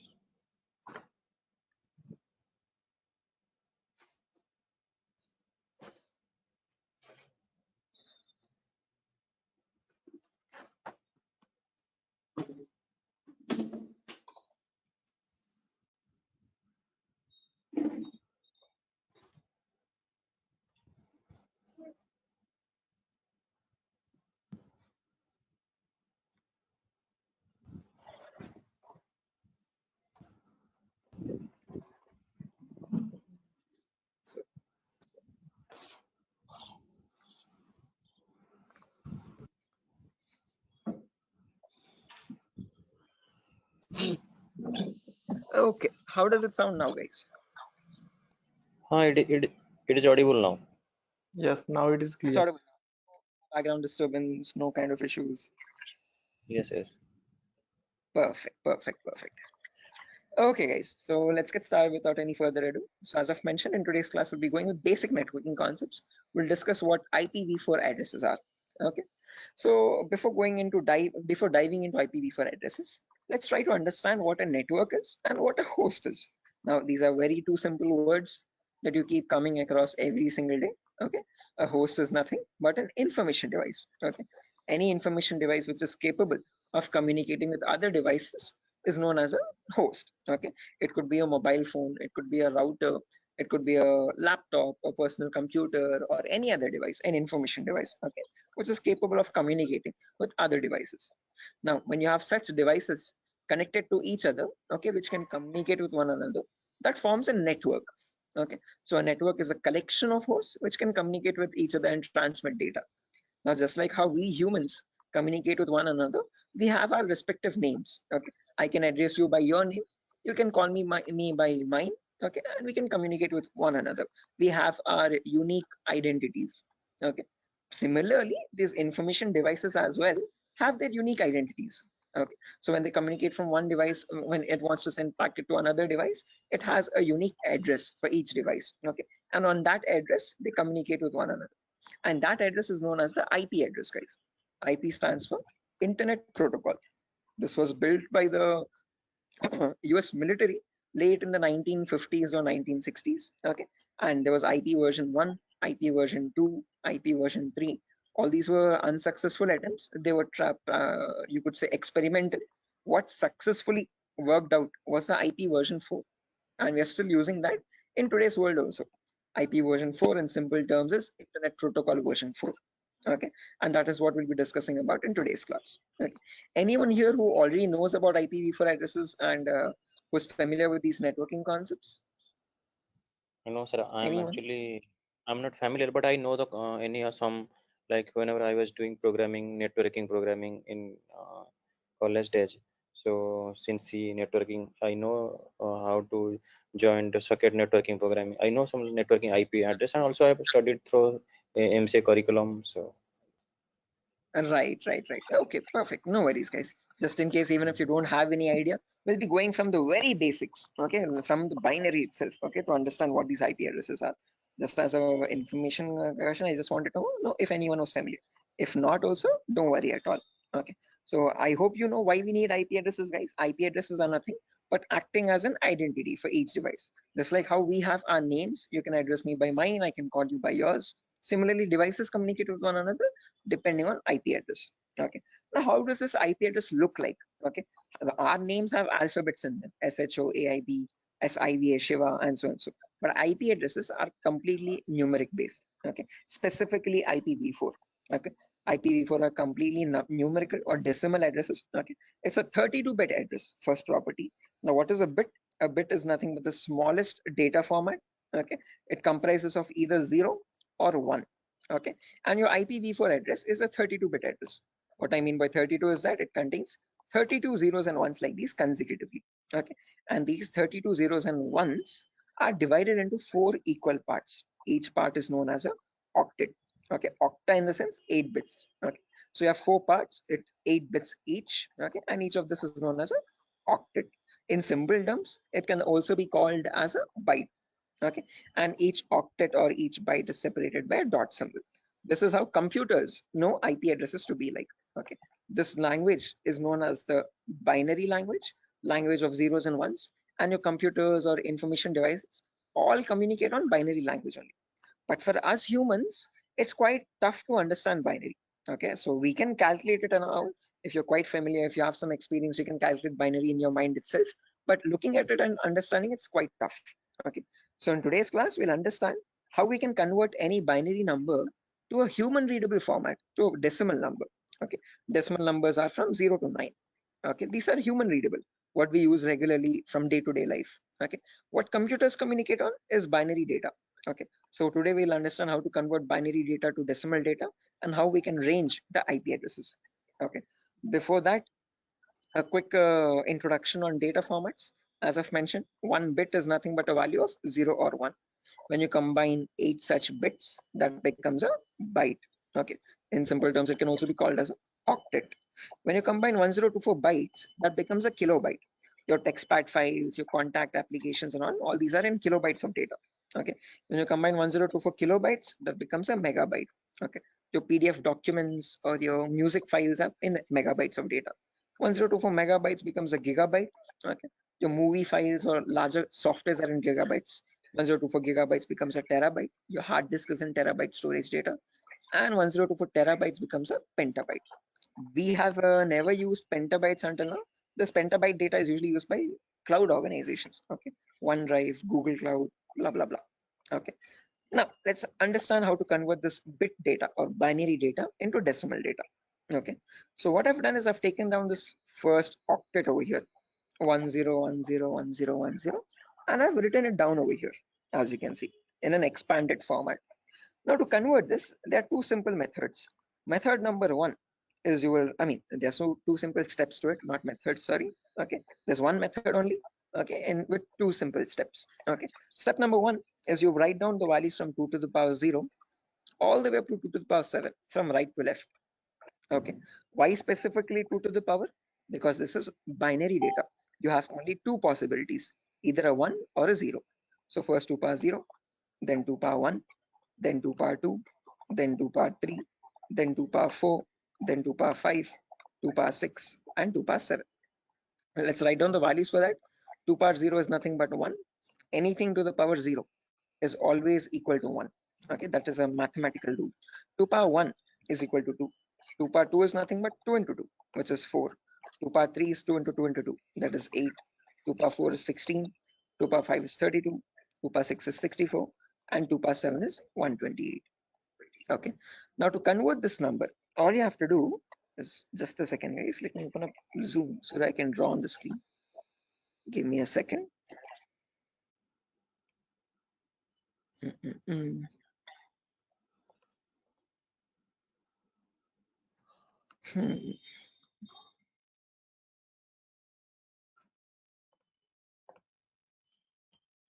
Right, perfect. So when you want to convert any number from binary to decimal, first things first, you have to write down these numbers. Then you multiply the lower number with the top one and add with the next one. As simple as that. Multiply, add, multiply, add, multiply, add. This goes on till the last step. Okay. So firstly, 2 power 0 into 0. Anything into 0 is 0 itself. So I've written 0 over here. Then 2 power 1 into 1.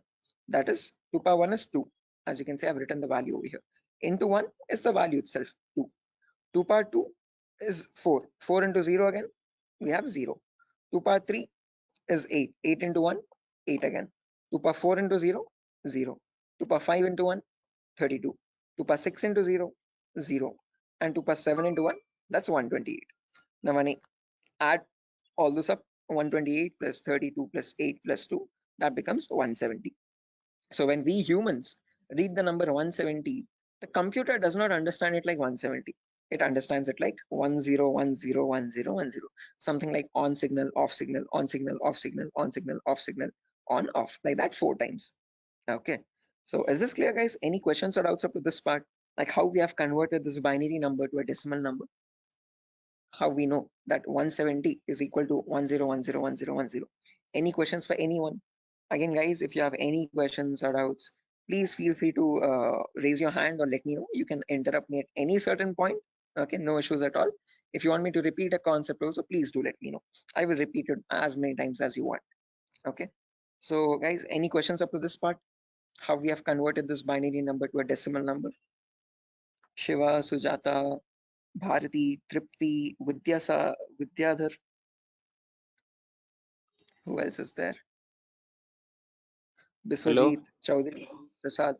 Hello. Yeah, Biswajit. Sir, you spoke about binary to decimal conversion.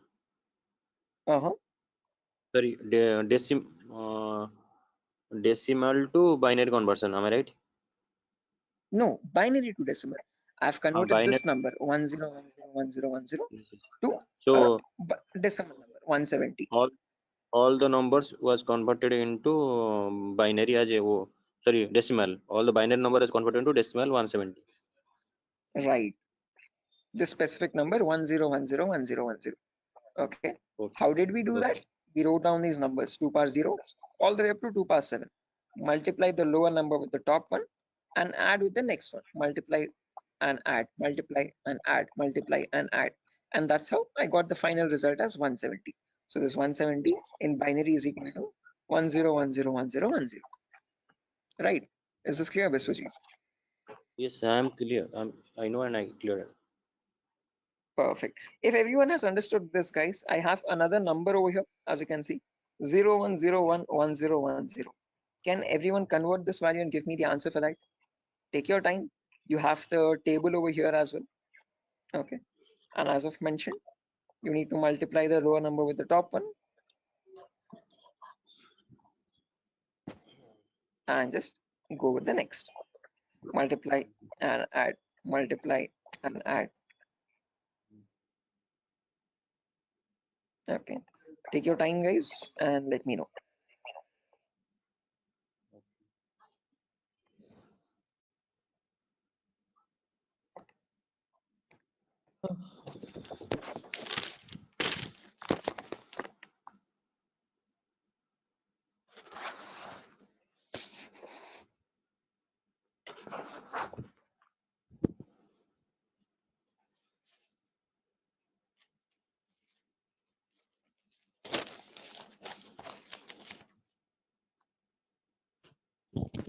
Is it 90?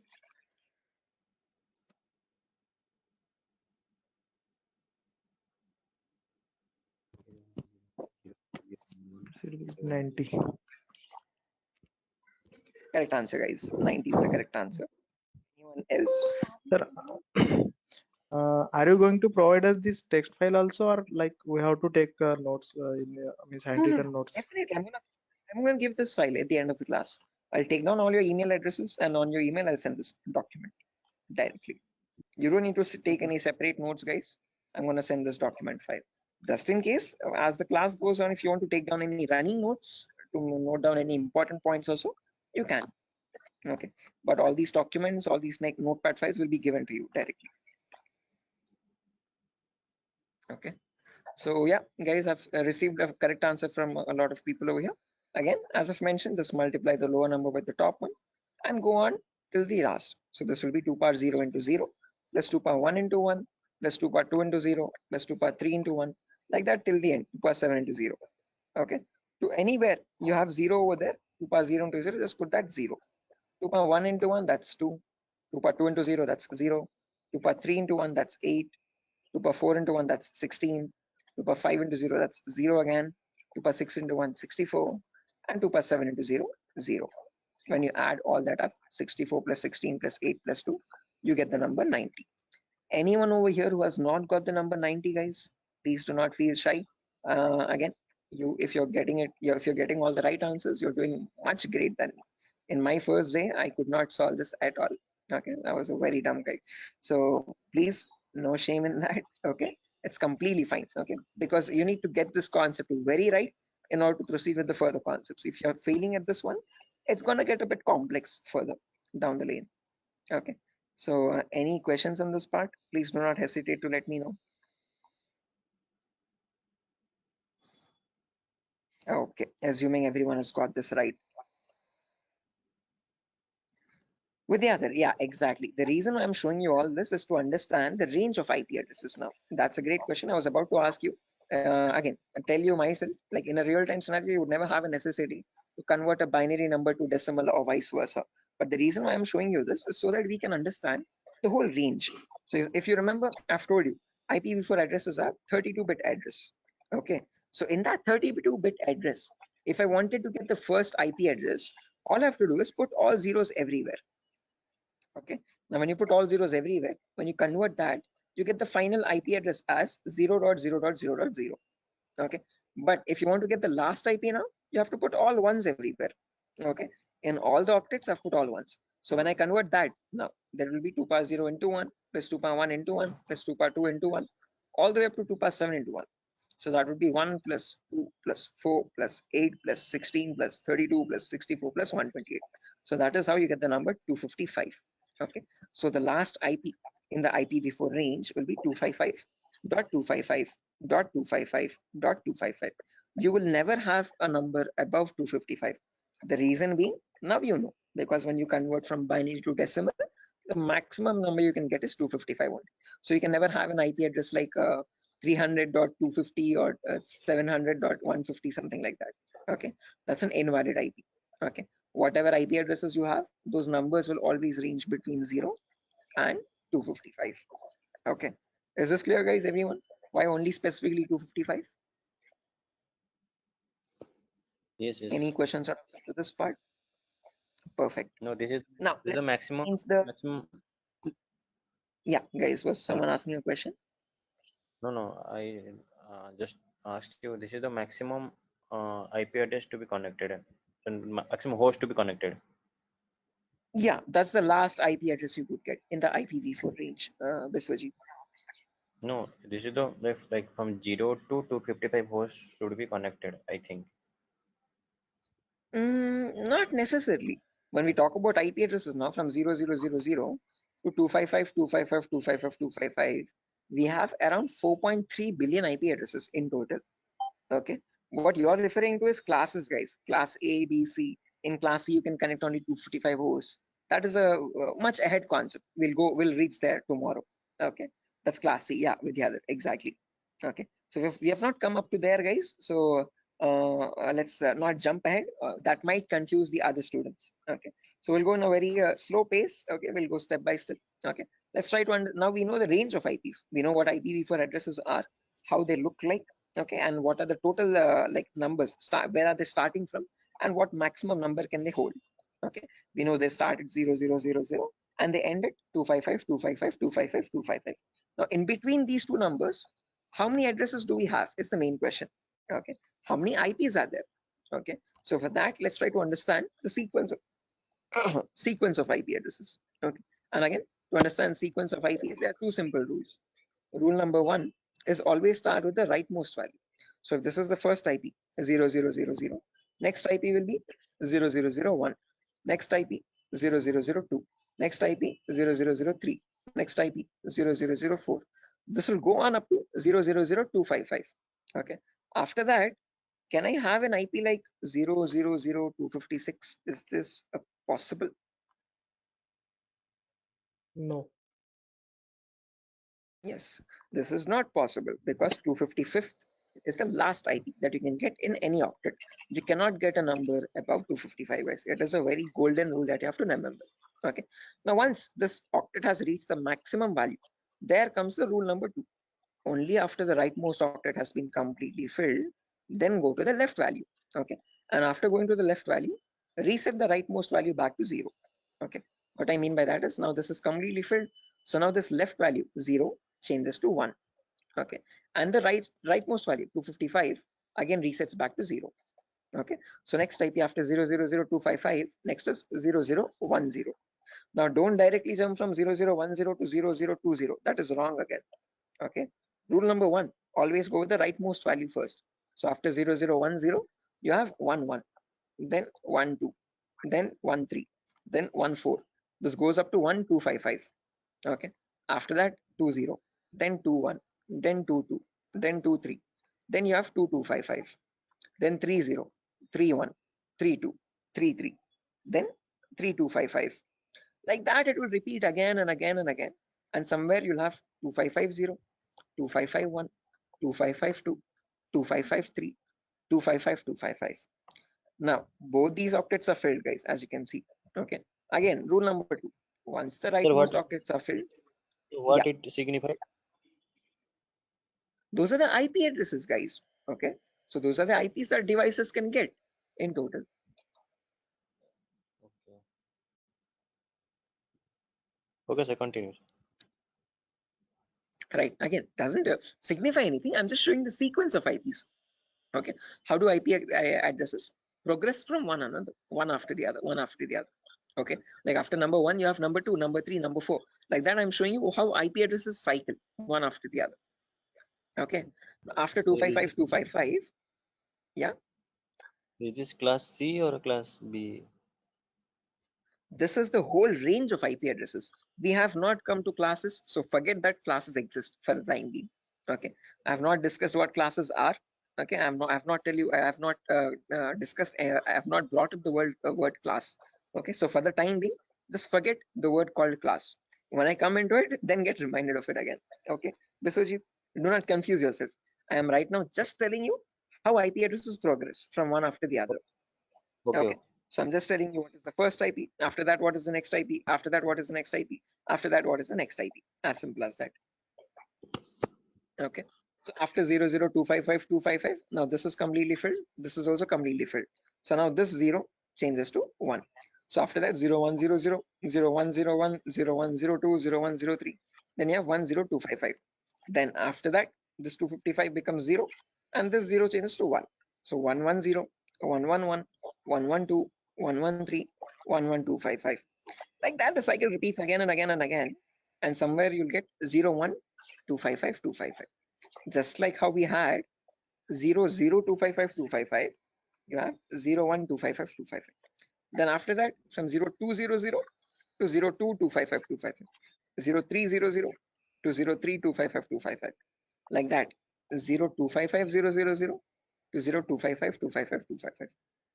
Now, whatever cycle repeated from the first IP 0000 till the IP 0255255, same cycle again repeats from 1000 to 12552555. Same repeats from 2000 to 22552555. Same from 3000 to 32552555. Finally, from 255000 to the last IP 255. Okay, so all I'm showing you is the progression of IPs. How do IPs change from one after the other? What is the consecutiveness of IPs? Okay, so if you wanted to get the total number of IP addresses, you from 0000 till 255, it would be 255 to the power 4, because each cycle is repeating 255 times.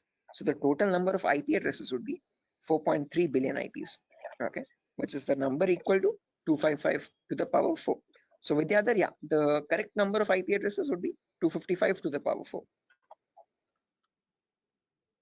Hello, is that clear?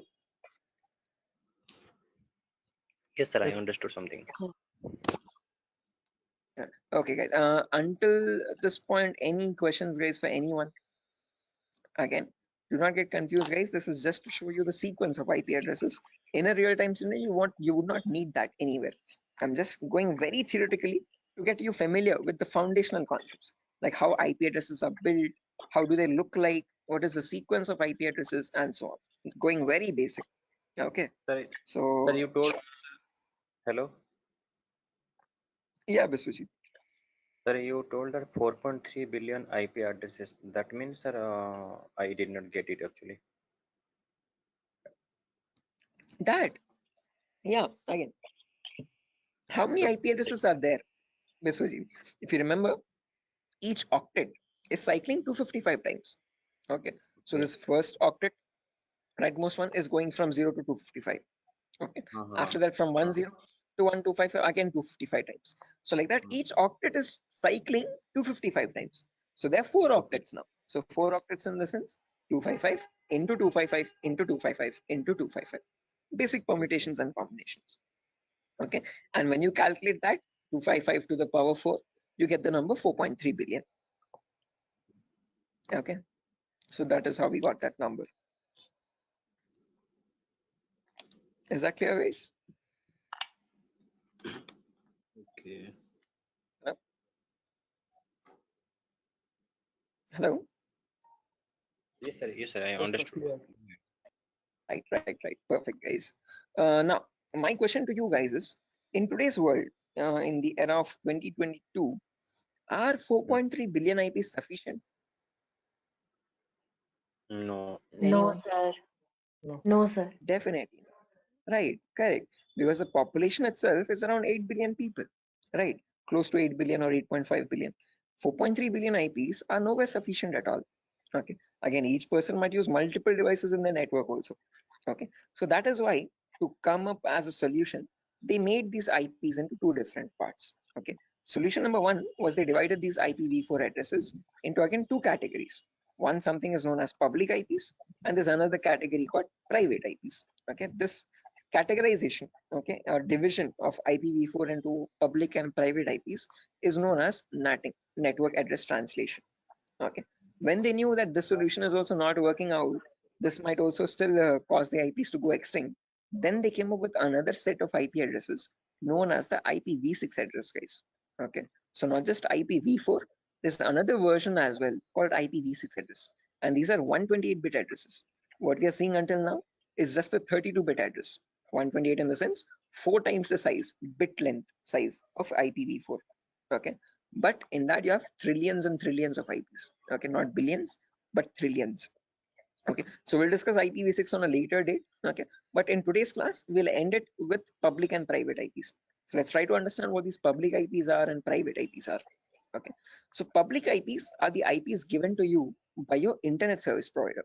So in our home, we might have different broadband connections. You could be using Act FiberNet or Airtel or Tata Docomo or BSNL. All these people are providing you the service of internet.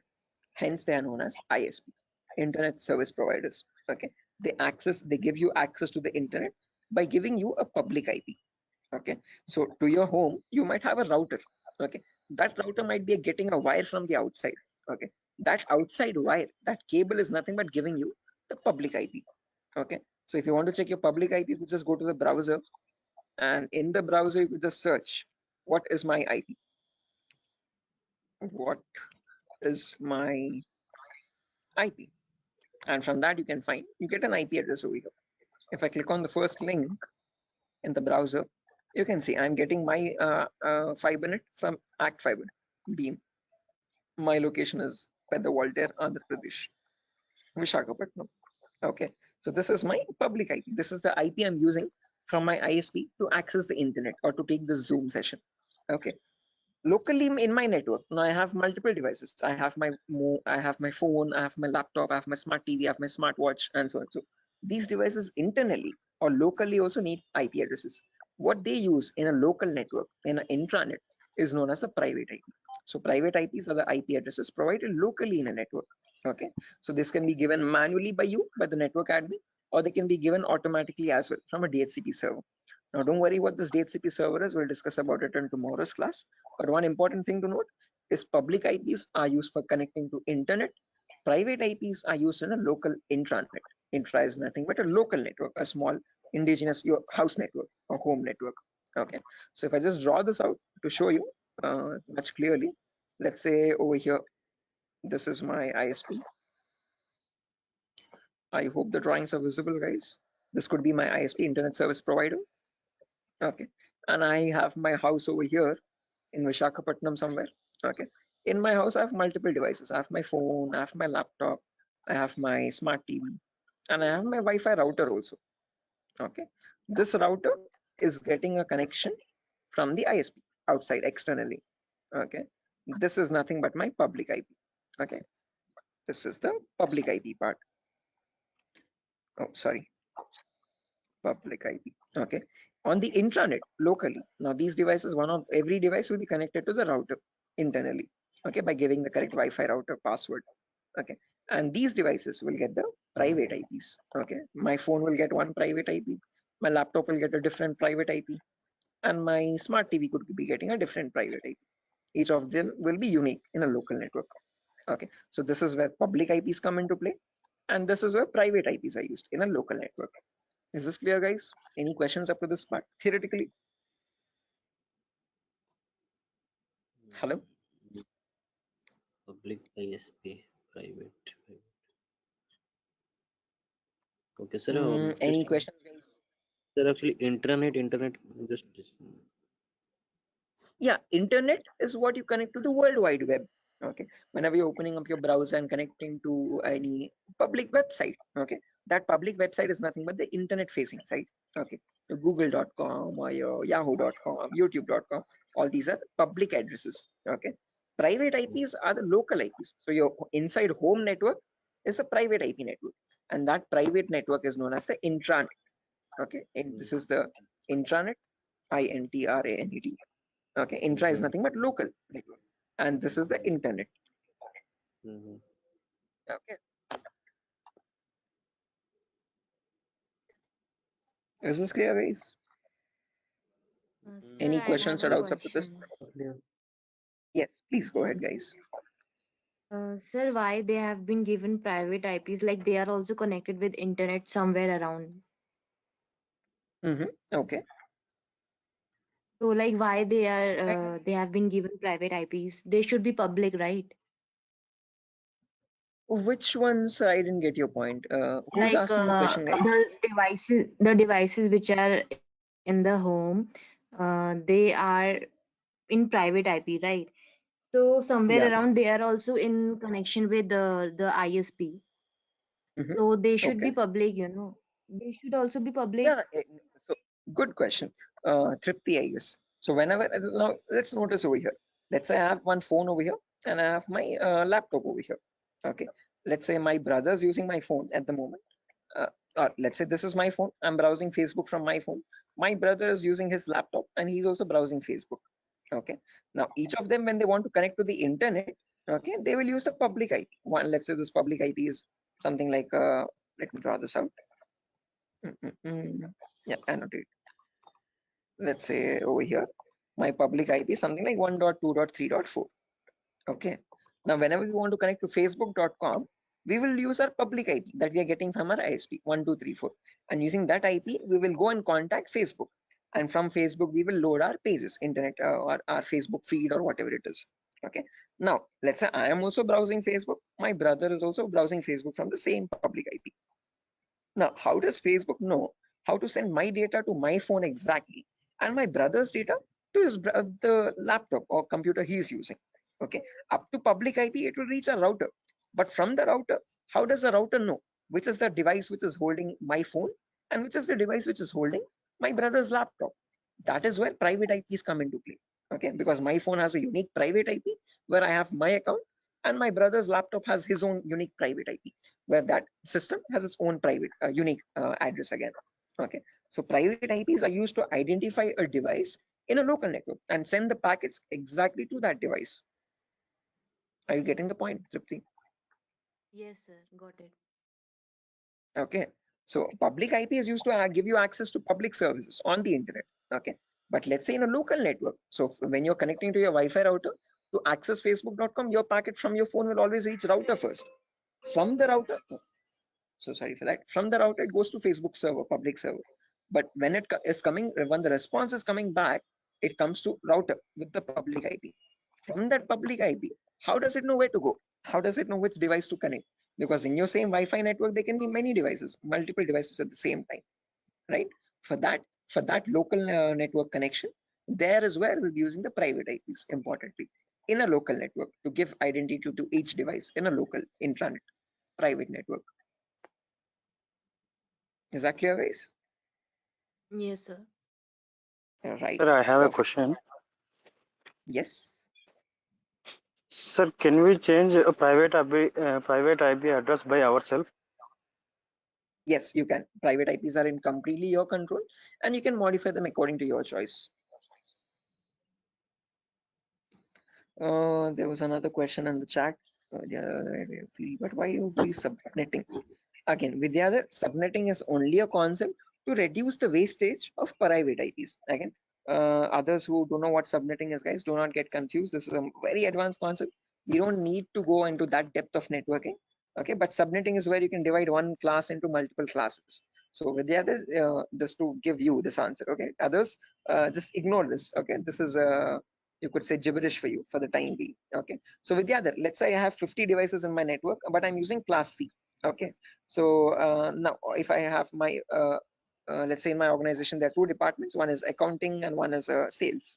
Okay, accounting needs 50 IPs, sales needs 50 IPs. Okay, the smallest class I can use is class C address, but in class C we can connect 255 devices. So if I remove 50 IPs from that, remaining 150 how many remaining 205 IPs are going wasted over there.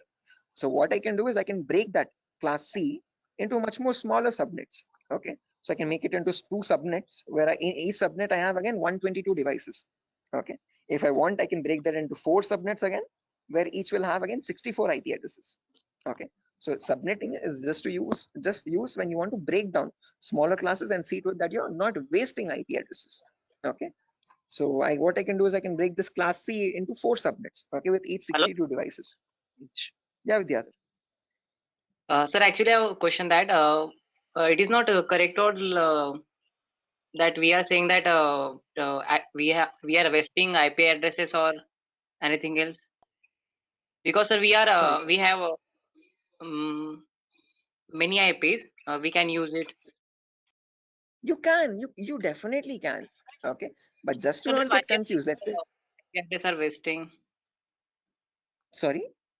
Well, let's say Sir, you we have can, you have yes, sir. 255 different networks, guys. Okay, you have Yes, sir. 255 departments. Okay, so for each department you have allotted each network 192.68.0, 192.68.1, 192.68.2. Okay, like that, and in each network you're only using 50 IPs there. Okay, Now let's say you wanted another department, 256th department there. Okay. Now can you use any of the previous networks? Because all of them are already used up from 190 to 160, 0th network till the 256th network. Now if you want to add the 256th network with another 50 IPs or 100 IPs extra, then what will you do is my question. Okay, sir. Okay. Are you getting my point? Yes, sir. Okay, so just like that, it's not like you're spending money or anything, or no, you're not what do you say, giving any charges for the IPs that you're wasting. Okay, but just so that you have more IPs, free IPs left out, which you can allot for future services or future users. That's what I'm talking about, not wasting IPs. Okay, I guess this is Vidyadhar only who's asking the question. Sir, Tarzan here, sir. Oh, okay, Tarzan, sure. I hope this is clear.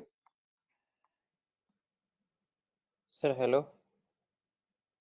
Yeah, guys. Biswajit. Sir, actually, I'm unable to get the concept of private and public, because public, you are connecting to a public server like Facebook. You all are connecting to Facebook. So Okay.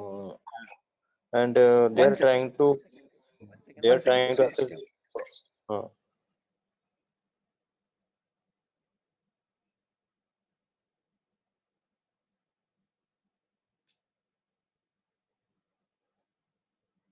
Stay on hold. Just give me 1 minute, guys. I'm so sorry for that.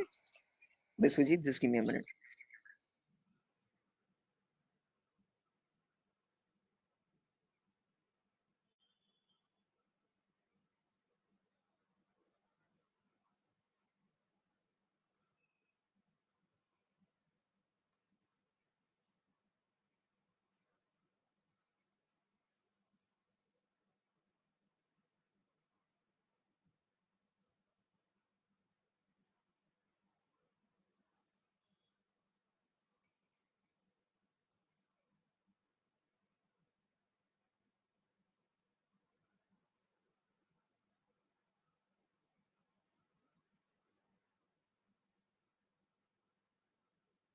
Guys, can you hear me now? I'm so sorry, guys. The Vinayaka Chaturthi thing. But anyways, yeah, Biswajit, to come back to your point again, as I've mentioned, just remember one key point to note is that public IPs are used to access the internet. So when you want to connect to google.com from your laptop, okay, your laptop needs to get a public IP for that. Okay, that public IP is provided to you by your ISP, internet service provider. As simple as that. Private IPs are used for a local communication. Okay, so let's say you want to share files from your laptop to your phone, okay, or from your phone to another phone in the local. okay, understood. So yeah, now when we come to private IPs, guys, again, I guess I was muted over there. As I've mentioned, if you have multiple devices in a local network, now if you want to share files or anything from one device to the other device, if you want to share files from your phone to your laptop, or from your laptop to another phone or so, Like, okay, you don't need public IP, you just need private IPs over there. look, I understood. So means like there is one IP that is public to all, and but for that against to public IP there is also private IP to work internally for the Internally, exactly. For internal communications, you have the private IP. Okay, for external, for connecting to a public service, there you would need a public IP. Okay, is that clear, guys? Yes. Right, perfect. Sure. So yeah, again, that's that for today's class, guys. Nothing further to discuss. Okay, we're already Hello. past our. Yeah, Prasad. Yeah, so sorry to ask you like this, sir. I have joined, half an hour late to the class, so I want to know the index. No worries, Prasad. I actually myself started the class 20 minutes late today, so I'm pretty sure you haven't missed much. Okay, but let me share the index as well, just since you have asked. I have shared this in the demo session a couple times earlier. I hope you have attended the demos as well. If not, No, once. no. Okay, no worries. You can access that from Durgasoft's official YouTube page as well. This is the course content, guys. Okay, so we'll have a few introductory classes first, basic networking concepts, Linux and Windows commands, Windows Server configuration, virtualization, how to install Kali Linux. After all these introductory concepts are done, then we'll go into the advanced concepts. Okay, gaining access, malware attacks, network penetration testing, web application pen testing, basic cloud security, all that. Okay, so if time permits, Prasad, please go through the YouTube demo tutorial so that you have a much better picture. In the demo, I've explained what are topics I'll be discussing in the course, what we'll be learning out throughout the course. So it's much better if you go through the demo once time permits. Okay, thanks for sharing information. Sure, definitely, guys. Again, guys, I'm gonna end the session over here for now. Before I end, I want all your email addresses. Can you please drop it in the chat box so that I can share this notepad file with you? You can go through the notepad file when time permits. Okay. And in tomorrow's class, again, I'm gonna be starting the class sharp at 8 o'clock tomorrow, guys. So sorry for the delay today, but tomorrow there won't be any delay at all. And yeah, someone asked me. Sir, I sent my email ID. Yeah, sure. I've seen that, guys. So please just drop your email in the chat box over here, and from there I can just add the notepad file. Chat box.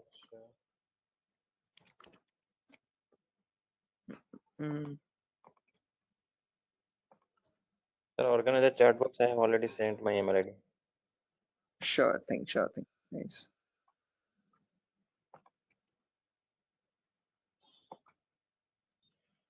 Can we drop your call or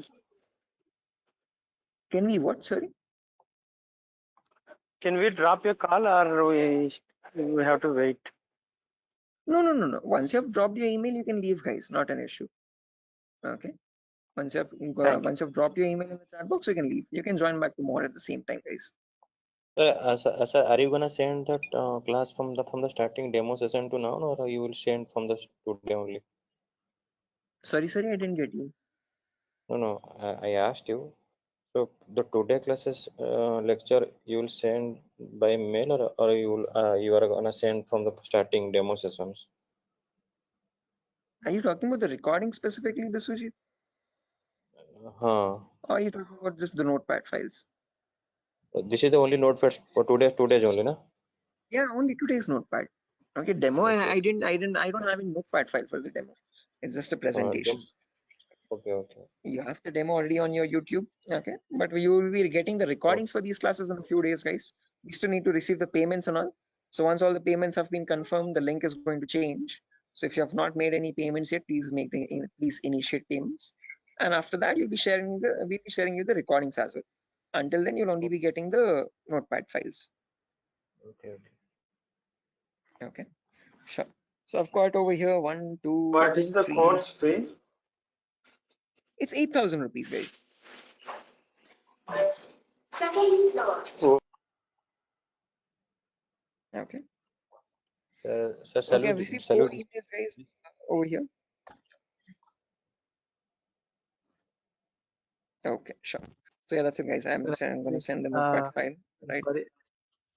Sir, actually, I'm not getting the chat bot. I'm sorry to ask where exactly it is. You have access this from the browser, right, Ravikiran? From the link. On the top right corner, you can see this. Actually, I'm accessing it from the application, so that's why I'm not getting that. I think. Okay. On the top right corner, do you see some blurred space or blank or dots or something? Top right corner or top left corner? Anywhere? Just a second. Let do one thing, Ravikiran. Just spell out your email. I'll note it down. I'll write it down. Yes, Deshmukh. Deshmukh. 1 second. Yes. Deshmukh. RGD. R for rabbit, G for goat, and D for G for goat. G, okay. G for goat. D. Okay, D. Yeah. @gmail.com. Perfect. Okay. Thank you. Okay, guys. Right. So yeah, that's that, guys. Nothing further. I've received 5 emails, and on those 5 emails, I've sent the notepad file. You can access them. And tomorrow's class will continue from where we left off. We'll discuss much more in detail about these private and public IPs. We'll discuss what these classes are, class A, B, C, D, and E. And I promise we'll discuss what DNS and DHCP servers are. Okay. So yeah, that's it, guys. Nothing further. I'll exit the session, and I'll see you tomorrow at the same time.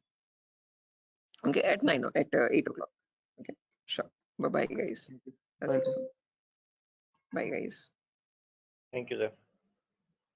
Thank you, guys. Bye bye. Have a good day tomorrow. I'll see you soon. Thank you, sir. Good night. Good night. Good night.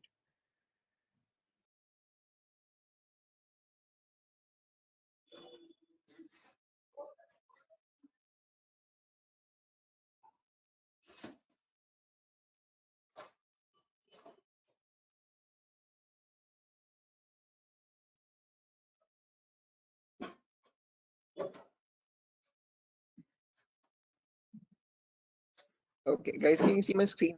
Is it visible? Yes, sir. It is visible. Yes, sir. Right, perfect. Let's do one thing. Let's just wait for 2 more minutes for the other people to join as well, and then we'll start Okay, the sir. session. Okay, sir. Okay. Very good. Sure. Anyone who's viewing or joining the session today, fresh without joining yesterday? Anyone from that such? Okay. I hope everyone has joined yesterday as well.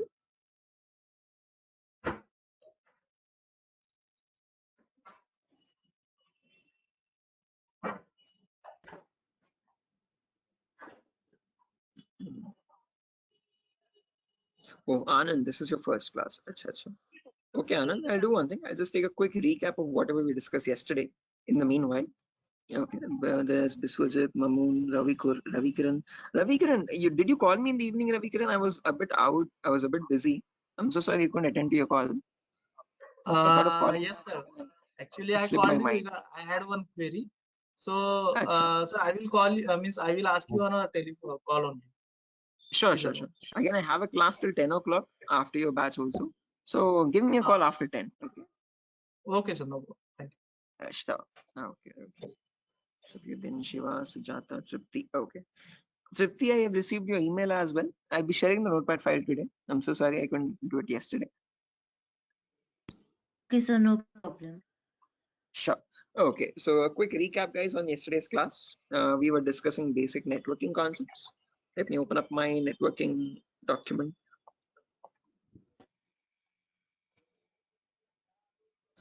Yes. So again, we are in the first prerequisite concept, guys. We're understanding what basic networking concepts are. So Anand, what we discussed yesterday was basically IPv4 addresses. Okay. So every device has a unique identity to it, and that address is known as a IPv4 address. IP stands for Internet Protocol, and this is the 4th version of it. Okay, the ones which is successfully working even in today's world. It's a 32-bit address basically. What I mean by 32-bit is that it contains 32 zeros and ones consecutively. Okay, and then it is divided into 4 octets, each of 8 bits. Okay, so this is how the address looks like in the binary format. The binary is nothing but the language that computers understand, the 0 or 1 language. Okay, but this is not that human readable. We don't understand it that easily. What we understand is the decimal numbers from 0 to 9. Okay, so what we did or what we learned yesterday was how to convert any binary number to a decimal number. Again, quite a bit lengthy. I won't be going through that. If time permits, go through the recordings. We'll be uploading all the recordings once the payments are confirmed. Okay, so once you're joining and once you make the payment, you can access the recording for yesterday's session as well. Okay, so we have understood how to convert binary numbers to decimal numbers, and from that we got the range of IP addresses. First IP being 0000, and the last IP being 255.255.255.255. These are the IPv4 address range. Okay, and then we learned what is the consecutiveness. So what is the sequence of IP addresses? What are the 2 important rules for that? And then we have seen how many IPs are there in total, 4.3 billion IPs. So where we ended the class yesterday was we learned that these 4.3 billion IPs are divided into 2 categories, public IPs and private IPs. Okay, so this is where we worked up to, guys, in the last class. Okay, so we have to continue from here onwards in today's. So yeah, this is the new thing.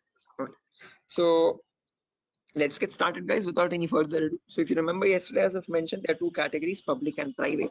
Okay, public IPs are the IPs given to you from the ISP, internet service provider. Okay, whatever ISP you have at your home, Act Fibernet or Airtel or Tata Docomo or BSNL, these all companies are known as internet service providers. They provide you or they give you the service of internet. Okay, so whenever you want to access a website, okay, which is on the internet facing side, you always need a public IP on your system. Private IPs, on the other hand, are for intranet, for local communications. Okay, so in your device, in your network, if you have your phone, your laptop, your smart TV, your smartwatch, and so and so, if each of these devices want to communicate with one another, they have to have their own unique identities. Okay, and that local unique identity is known as a private. Okay, now if you remember, I've told you that there are two categories only, but there's one more categorization. All these 4.3 billion IP are again categorized into 5 classes. Okay, why classes? I'll explain that very shortly. Okay, but just to understand, as I've mentioned, there are 5 classes. Let me draw it out and show you. Just a second, guys. Shall we write something or you? No, again, if you want a running notes, you can write side by side, guys. Okay, as I'm teaching. But if not, as I've mentioned, just like yesterday, I'll be sharing the same recording notepad file. So I've already shared the notepad file with a lot of students, whoever gave me their email addresses yesterday. If not, I'll share again. Okay. So yeah, I was telling about 5 classes, as I've mentioned. So this is how your classes are categorized. So if I take this whole big box over here, I hope the drawings are visible, guys. Let's say this whole huge box is my IPv4 addresses, the whole IPv4 range. Addresses. How many addresses do we have in total? 4.3 billion addresses. Okay. Now these 4.3 billion addresses are divided into 5 categories. Okay. So let me draw some smaller boxes. So this is the first class, class A. Then you have class B, and then class C, and class D, and class E. So these are the 5 boxes. Okay. So this is class A, as I've mentioned. Then there is class B. Then there is C, D, and E finally. Now each of these classes again are categorized into public and private IPs.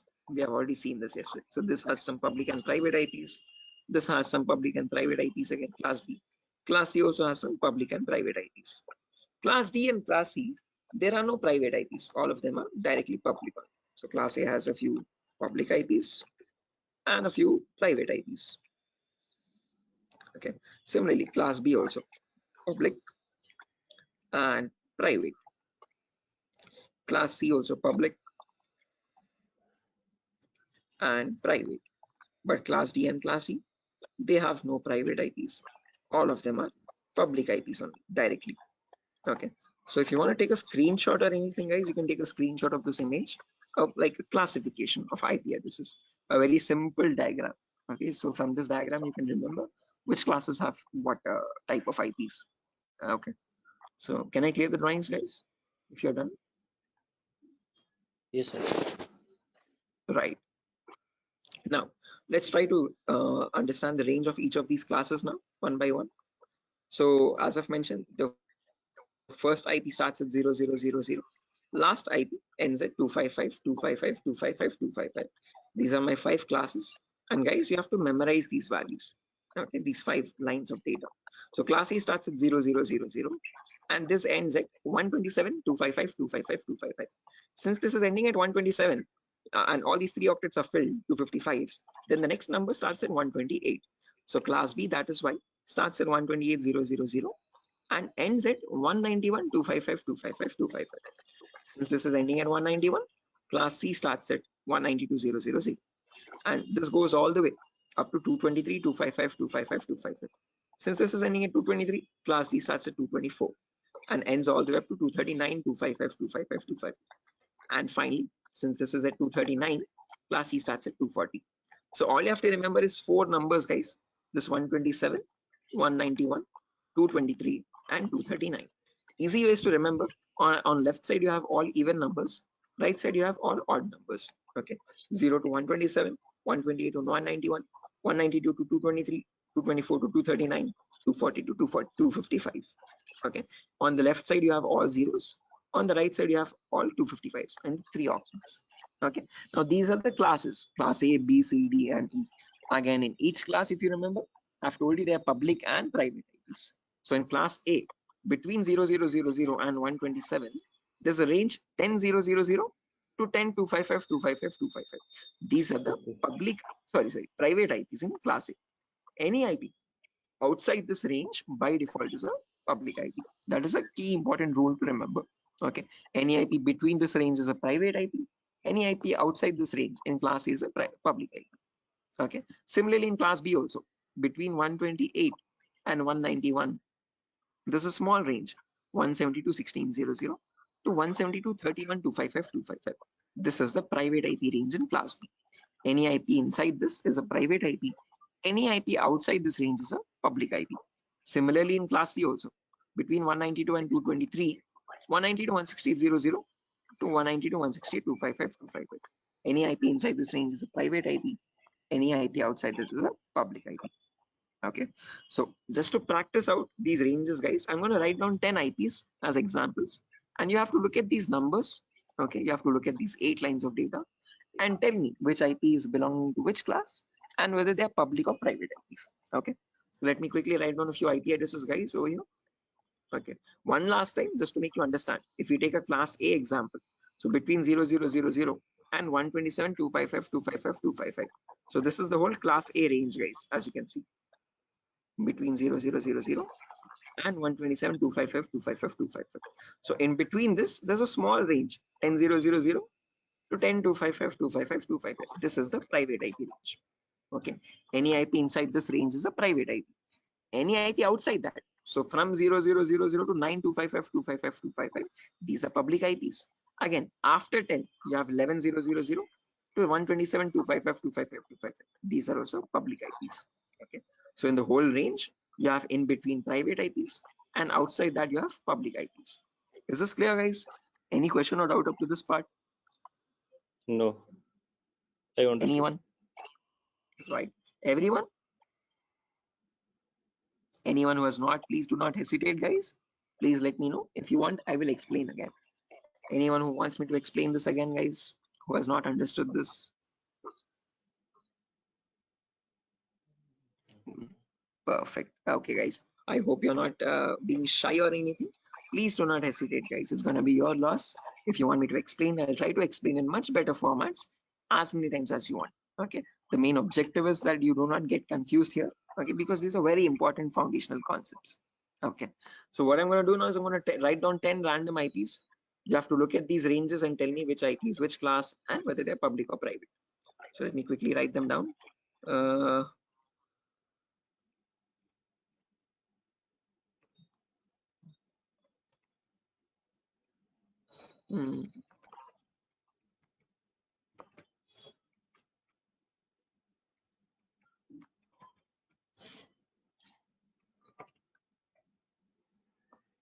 Sorry.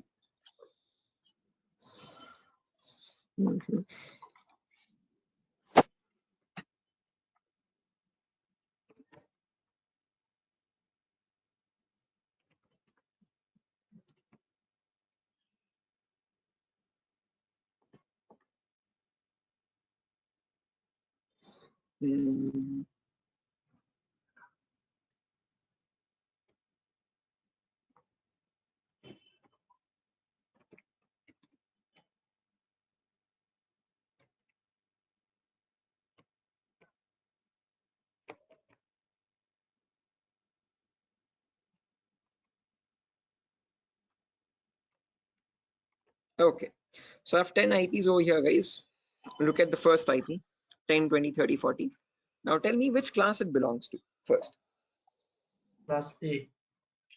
Class A, perfect answer. Class A. Why class A? Sorry? Class Yeah, guys, A. right, perfect. Why class A? Because this is 10 dot something, and 10 is falling between 0 and 127. So that is why this is a class A address. Perfect answer. And which IP is it? Is it a public IP or a private IP? Private IP. Private IP. Perfect answer. Why specifically private? Because now you told me that this is class A, and class A private IP starts from 10.000 and up to 10, 255, 255, 255. Okay, so the first octet is matching 10.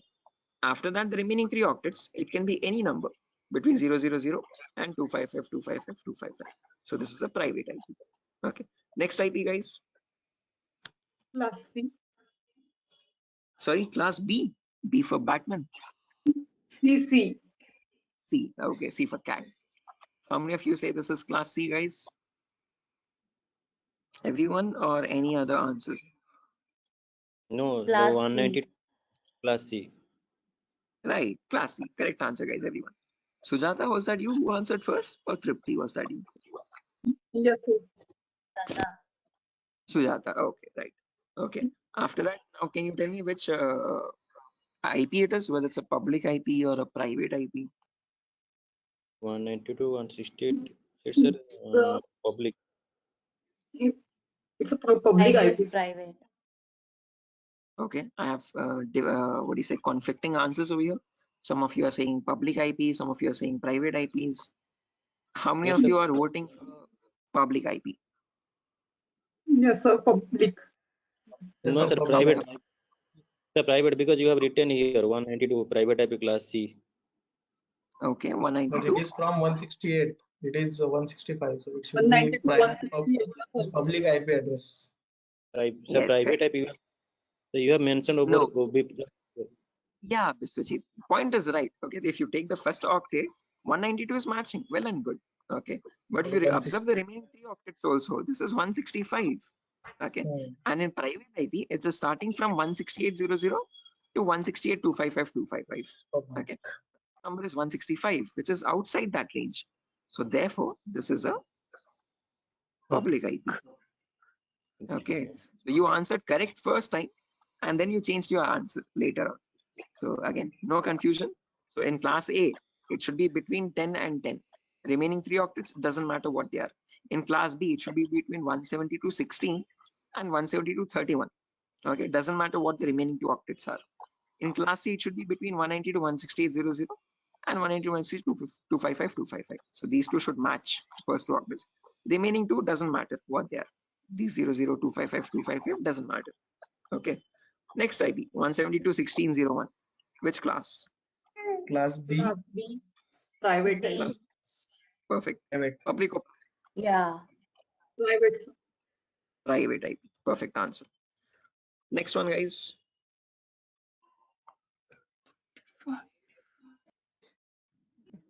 Class Class D. E. Public. Class D. D. Okay, D. Public or private? The public. There is no private in class B, right? Right. Correct answer. So in class D and class C, there are no private IPs, guys. There are only public IPs. So therefore, this is a public IP. Next one. Class A public. Class A. Class A Class public. Public. Are you sure this is public, guys? Class A public. Yes, sir. Yes. Right. Correct. Public IP, because this is 11 dot network and 11 is outside the private IP range. Perfect answer. Next one. 192.168.1.5. Class Class C. Class C private. Class C, private. Correct answer. Class C and then private. Next one. Class B. Class B. Class B Private. public. Public. Perfect. Why specifically public? Because this is 172.45. Okay. Private is from 172.16 and 172.31. And this is 45 inside the range. So that is why this is a public IP. Next one. Class B public. Class B public. Class B, public. Perfect. B public. Next one. Class D public. Class D. Class Class D. D. Public. Correct answer. D. D. Public. Okay. Last IP. Class C public. Class C, public. Correct answer. Okay. So what you have done over here is a great job, guys, by looking again, all the answers are right, no issues anywhere. Initially, a couple people stumbled here and there, but no worries, you have got this concept right. I hope everyone has participated in this and answered it. If you have not participated as well, I hope you are getting it in your mind right at least. Anyone who has not understood anything out of these, is it still gibberish for anyone who is not able to make out like what is happening over here? Anyone as such? Please do not hesitate to answer, guys. This is a completely new concept. Okay. So even if you're not getting it, that's completely normal. I sucked a lot more. You're doing great. Okay. So yeah, that's that. This is a great concept. Again, what we have done over here is, guys, we have taken the help of these 8 lines. I would recommend you, if time permits, please memorize this at the earliest. As soon as you look at an IP, you have to figure out just by looking at it which class it belongs to and whether it's a public or a private IP. It's very important for us in the coming concepts. Okay. So over here, if I go to my browser and if I check for my IP, that's my browser. If I search for what is my IP, can you tell me what IP will I be getting over here? You will get public. Public IP. As you can see, it's mentioned over here. This is my public IP. 49, 204, 238, 146. Can anyone tell me which class it belongs to? That is a public IP for sure. But which class? Class. Sorry? In Okay, there's notes. some confusion. Open this notepad file. Yeah. 49. It's I think Class A. Class A. Yeah. Class A 204, public. 49 is public. Yes, perfect. Class A and public IPs. Okay, so whenever you check in the browser, guys, it will always show you your public IP. If you want to check a private IP for your local machine, yeah, Biswajit. Sir, in each time, whenever if someone is typing what is my IP, so every time it will show you only class A IP address. Not necessarily. You can get it from class A, B, or C. Any class. Okay. Means Okay. it is varying. You will never get. Sorry. It is varying or what? Yeah, it will vary. Definitely, it will keep on changing. So you can get a class A public IP, class B, or class C. You will never get class D or class C. I'll explain why. But it can vary between class A, B, and C. Okay, it can alternate. Okay. Now, if you want to check your private IP, guys, I hope that is How it clear. is? How? So you it depends on your ISP. ISPs have their own set of IP addresses, and from that set, they will allot one IP to your system or to your network. Okay. So whatever IPs they purchase from the various organizations, that IPs they can allot. Okay, and they will purchase IPs from any range, class Sir, A, B, or C. in total, all over and in like India, all this is called everyone have select systems. So whenever they are accessing the internet, so what they are the ISP or providing their IP to this machine, public IP. Is that are you Yeah, saying? that's what. Yeah, exactly. So wherever you're accessing internet from, every internet connection needs definitely compulsorily a public IP. Okay, so in my network, if I have 100 devices, all of these 100 devices will have the same public IP because they're connected to the same router in my home. Okay, because the router is where the ISP is giving me a line, and in that line I get the public IP. So these 100 No, like devices will have different private IPs, no, but the same public IP. so actually, sir, my question is like I am using the internet through my mobile. My mobile have Geo internet or Airtel internet, so I'm accessing through my internet from my mobile. So Airtel, so like my mobile have also IP address. So so that I was get just little confused. Definitely, your mobile will also, when you're using the Airtel SIM card, that SIM card is where you'll be getting from that SIM card a public IP. Right? That SIM card is in direct connection with your ISP over the wireless network. Okay. Okay, right. Okay, so those also get public IPs. Whenever you want to connect to the internet, whether it be a SIM card or whether it be a home broadband connection, any of them will always get a public IP. Now, don't get confused if you get sometimes a very long IP. So that would be IPv6 addresses. Okay, sometimes you see a number IP like this is IPv4, and sometimes you see alphabets also when you search for what is my IP, a very long number that is IPv6, guys. Okay, usually SIM cards get IPv6 public IPs. Okay, so do not get confused with that. We have not come to IPv6 yet. We'll discuss that later on. Okay. Okay. Any questions up to this part, guys, for the time being? What is the role of these classes here? Good question. I'll be coming to that shortly. Tripti, right? Yeah. Yeah, Tripti, I'll be coming to that. Good question. It is very important that we need to understand why we have these separate classes. Why not a single class? Why are we making it complicated? Okay. So yeah, we'll be coming to that very shortly. So next topic is understanding that only. Okay. So, but before that, one quick review. I've shown you how to see a public IP, but I've not shown you how to check a private IP. So if you want to check your private IP, guys, you have to open up your command prompt. And in the command prompt, you have to search for a command IP config. And this IP config command will give you the private IP. So right now, if you notice, I'm connected with my Wi-Fi network over here. Okay. So for that Wi-Fi, I'll be seeing over here the wireless interface, as you can see, wireless LAN. And that shows me my private IP over here, 192.168.0.5. Now, can you look at this IP and tell me which class it belongs to? 192.168.0.5. C. C. Right? Class Yeah. C. Perfect. Okay, 192.168.0.5. And can you tell me if it is surely a private IP or a public IP? 192.168.0.5 over here.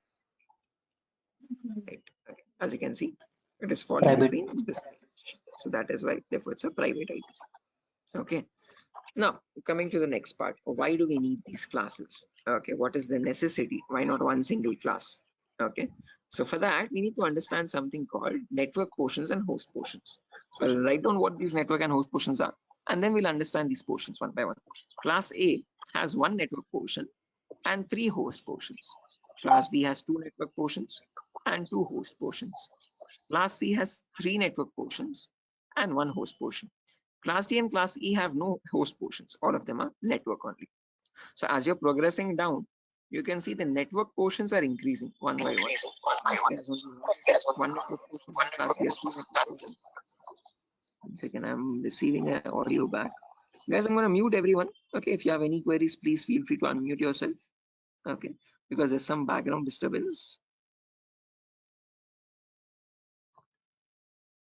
Or you can mute yourself, guys, as well. Yeah, thank you. If you have a question, please feel free to unmute at any certain point. Okay, right. So again, Class A has 1 network portion, Class B has 2, Class C has 3, Class D and Class E all are network portions only. There are no host portions. Now, what are these network portions and host portions? Class C, we'll take the example first to let us understand. So Class C has 3 network portions and 1 host portion. And the first private IP starts at 192.168.0.0. That is the same thing which I've written over here, as you can see. Okay, so if this is the first IP, 192.168.0.0, the first 3 portions are the network portion, last portion is the host portion. Okay, so if this is the first IP, next IP will be 192.168.0.1, next IP 0.2, next IP 0.3, next IP 0.4. This goes on up to the last number 0.255. Okay, can you have an IP like 192.168.0.256? Is this possible? No. Right, again 255 is the maximum number you can get in any octet. So 256 is not possible. So once an octet reaches the maximum value, the next left octet will change. So this 0 now becomes 1 and this 255 becomes 0 again. This is what we saw in yesterday's class, cycling. Okay, so the 0 becomes 1 and this 255 becomes 0. Then you have 1 0, 1 1, 1 2, 1 3, 1 4 up to 1 2 5 5. After that 2 0, 2 1, 2 2, 2 3 up to 2 2 5 5, 3 0, 3 1, 3 2, like that till the end, 2 5 5 0, 2 5 5, 2 5 5. Okay, now what I mean by this network portions and host portions is that as long as the network portions are same, all these devices or all these IPs will belong to the same network. Okay, and these are just individual hosts. Okay, so this could be my router, this could be my laptop, this could be my smartphone, this could be my smart TV, my smartwatch. All these are different devices in the same network. They can communicate with each other, they can share files, they can talk to one another. But as soon as the network portion changes, so the network portion for this is 192.168.0. So as soon as this is changing from 0 to 1, the network is dividing over there. Okay, so even if you bring a device with this IP and connect it with a LAN cable to the same router, they will still not be able to communicate in the same network. Okay, because this is an IP from a different network portion. Okay, so these are a different network altogether, and these IPs belong to a different network. Okay, so what network and host portion signify is that how many hosts you can connect in each network of that. Okay, so over here in class C, since there are 3 network portions, the first 3 are going to act as the network ID for us, 192.168.0.network. Okay, last octet is going to act as the host number. So this is the first device, the second device, the third device, fourth device, fifth device. Like that, you can connect 255 devices in each class C network. Okay, so this is a completely different network with 255 devices. This is another completely different network with 255 devices, and they can't communicate with one another because their network portions are different. If you want them to communicate, you have to put a router in between. A router is a device which is capable of transferring data from one network to the other network. Okay, if you have a switch is capable of connecting multiple devices in the same network. Okay, so with a switch we can connect all these devices. With a router we can make communication possible between 2 different networks. Okay, so that's a differently again, that's altogether a complete different concept, guys. But what you have to understand from this is that in class C, which has 3 network portions and 1 host portion, we can, all the first 3 are the network portion bits. Okay, and that is also known as the network ID. Okay, and the last portion is the host value. Okay, so 192.168.0.0, this is the first IP, then the second IP, then the third IP, then the fourth IP. Like that, you have 255 IPs. After 255, the next network starts. Okay, is this clear, Tripti? What is this network portion and host portion? Everyone else as well? I guess Tripti asked the question, why do we need these classes? So in class C, Yes, sir. we can connect only 255 devices. Now, when I take the example of class B, in class B, there are 2 network portions and 2 host portions. So if I take the first private IP, 172.16.0.0, this is the first private IP, guys, as you can see. That's the same thing which I have written over here. Okay, so in class B, if this is the first IP, 00, after that next IP, 01, next IP, 02, next IP, 03, next one, 04. This goes on all the way up to 0255. After 0255, then you have 10, 11, 12, 13, up to 1255. Then 20, 21, 22, 23, up to 2255. Like that, the cycle repeats again and again and again. And finally, you reach somewhere 255, 255. Now, once these both octets are filled, this 16 now will change to 70. Same concept. As long as the network portions are same, okay, 170 to 16, as long as this number is same, all these are different devices in the same network. But as soon as the 16 changes to 17, the network will divide over there. Okay, now these are a completely different network IPs. These are a completely different network IPs. And this is also a completely different network again. Now, how many devices can we connect in each network of class B? From 172.16.0.0 till 172.16.255.255, we can connect a total of 255 into 255 devices, which is 65525 hosts. In class C, we could only connect 255. In class B, we can connect 65,000 devices. Is this clear, guys? Any question up to this part? Anyone? Sir, actually, could you please explain little bit again? Okay, class A, C or class B, this Vijay?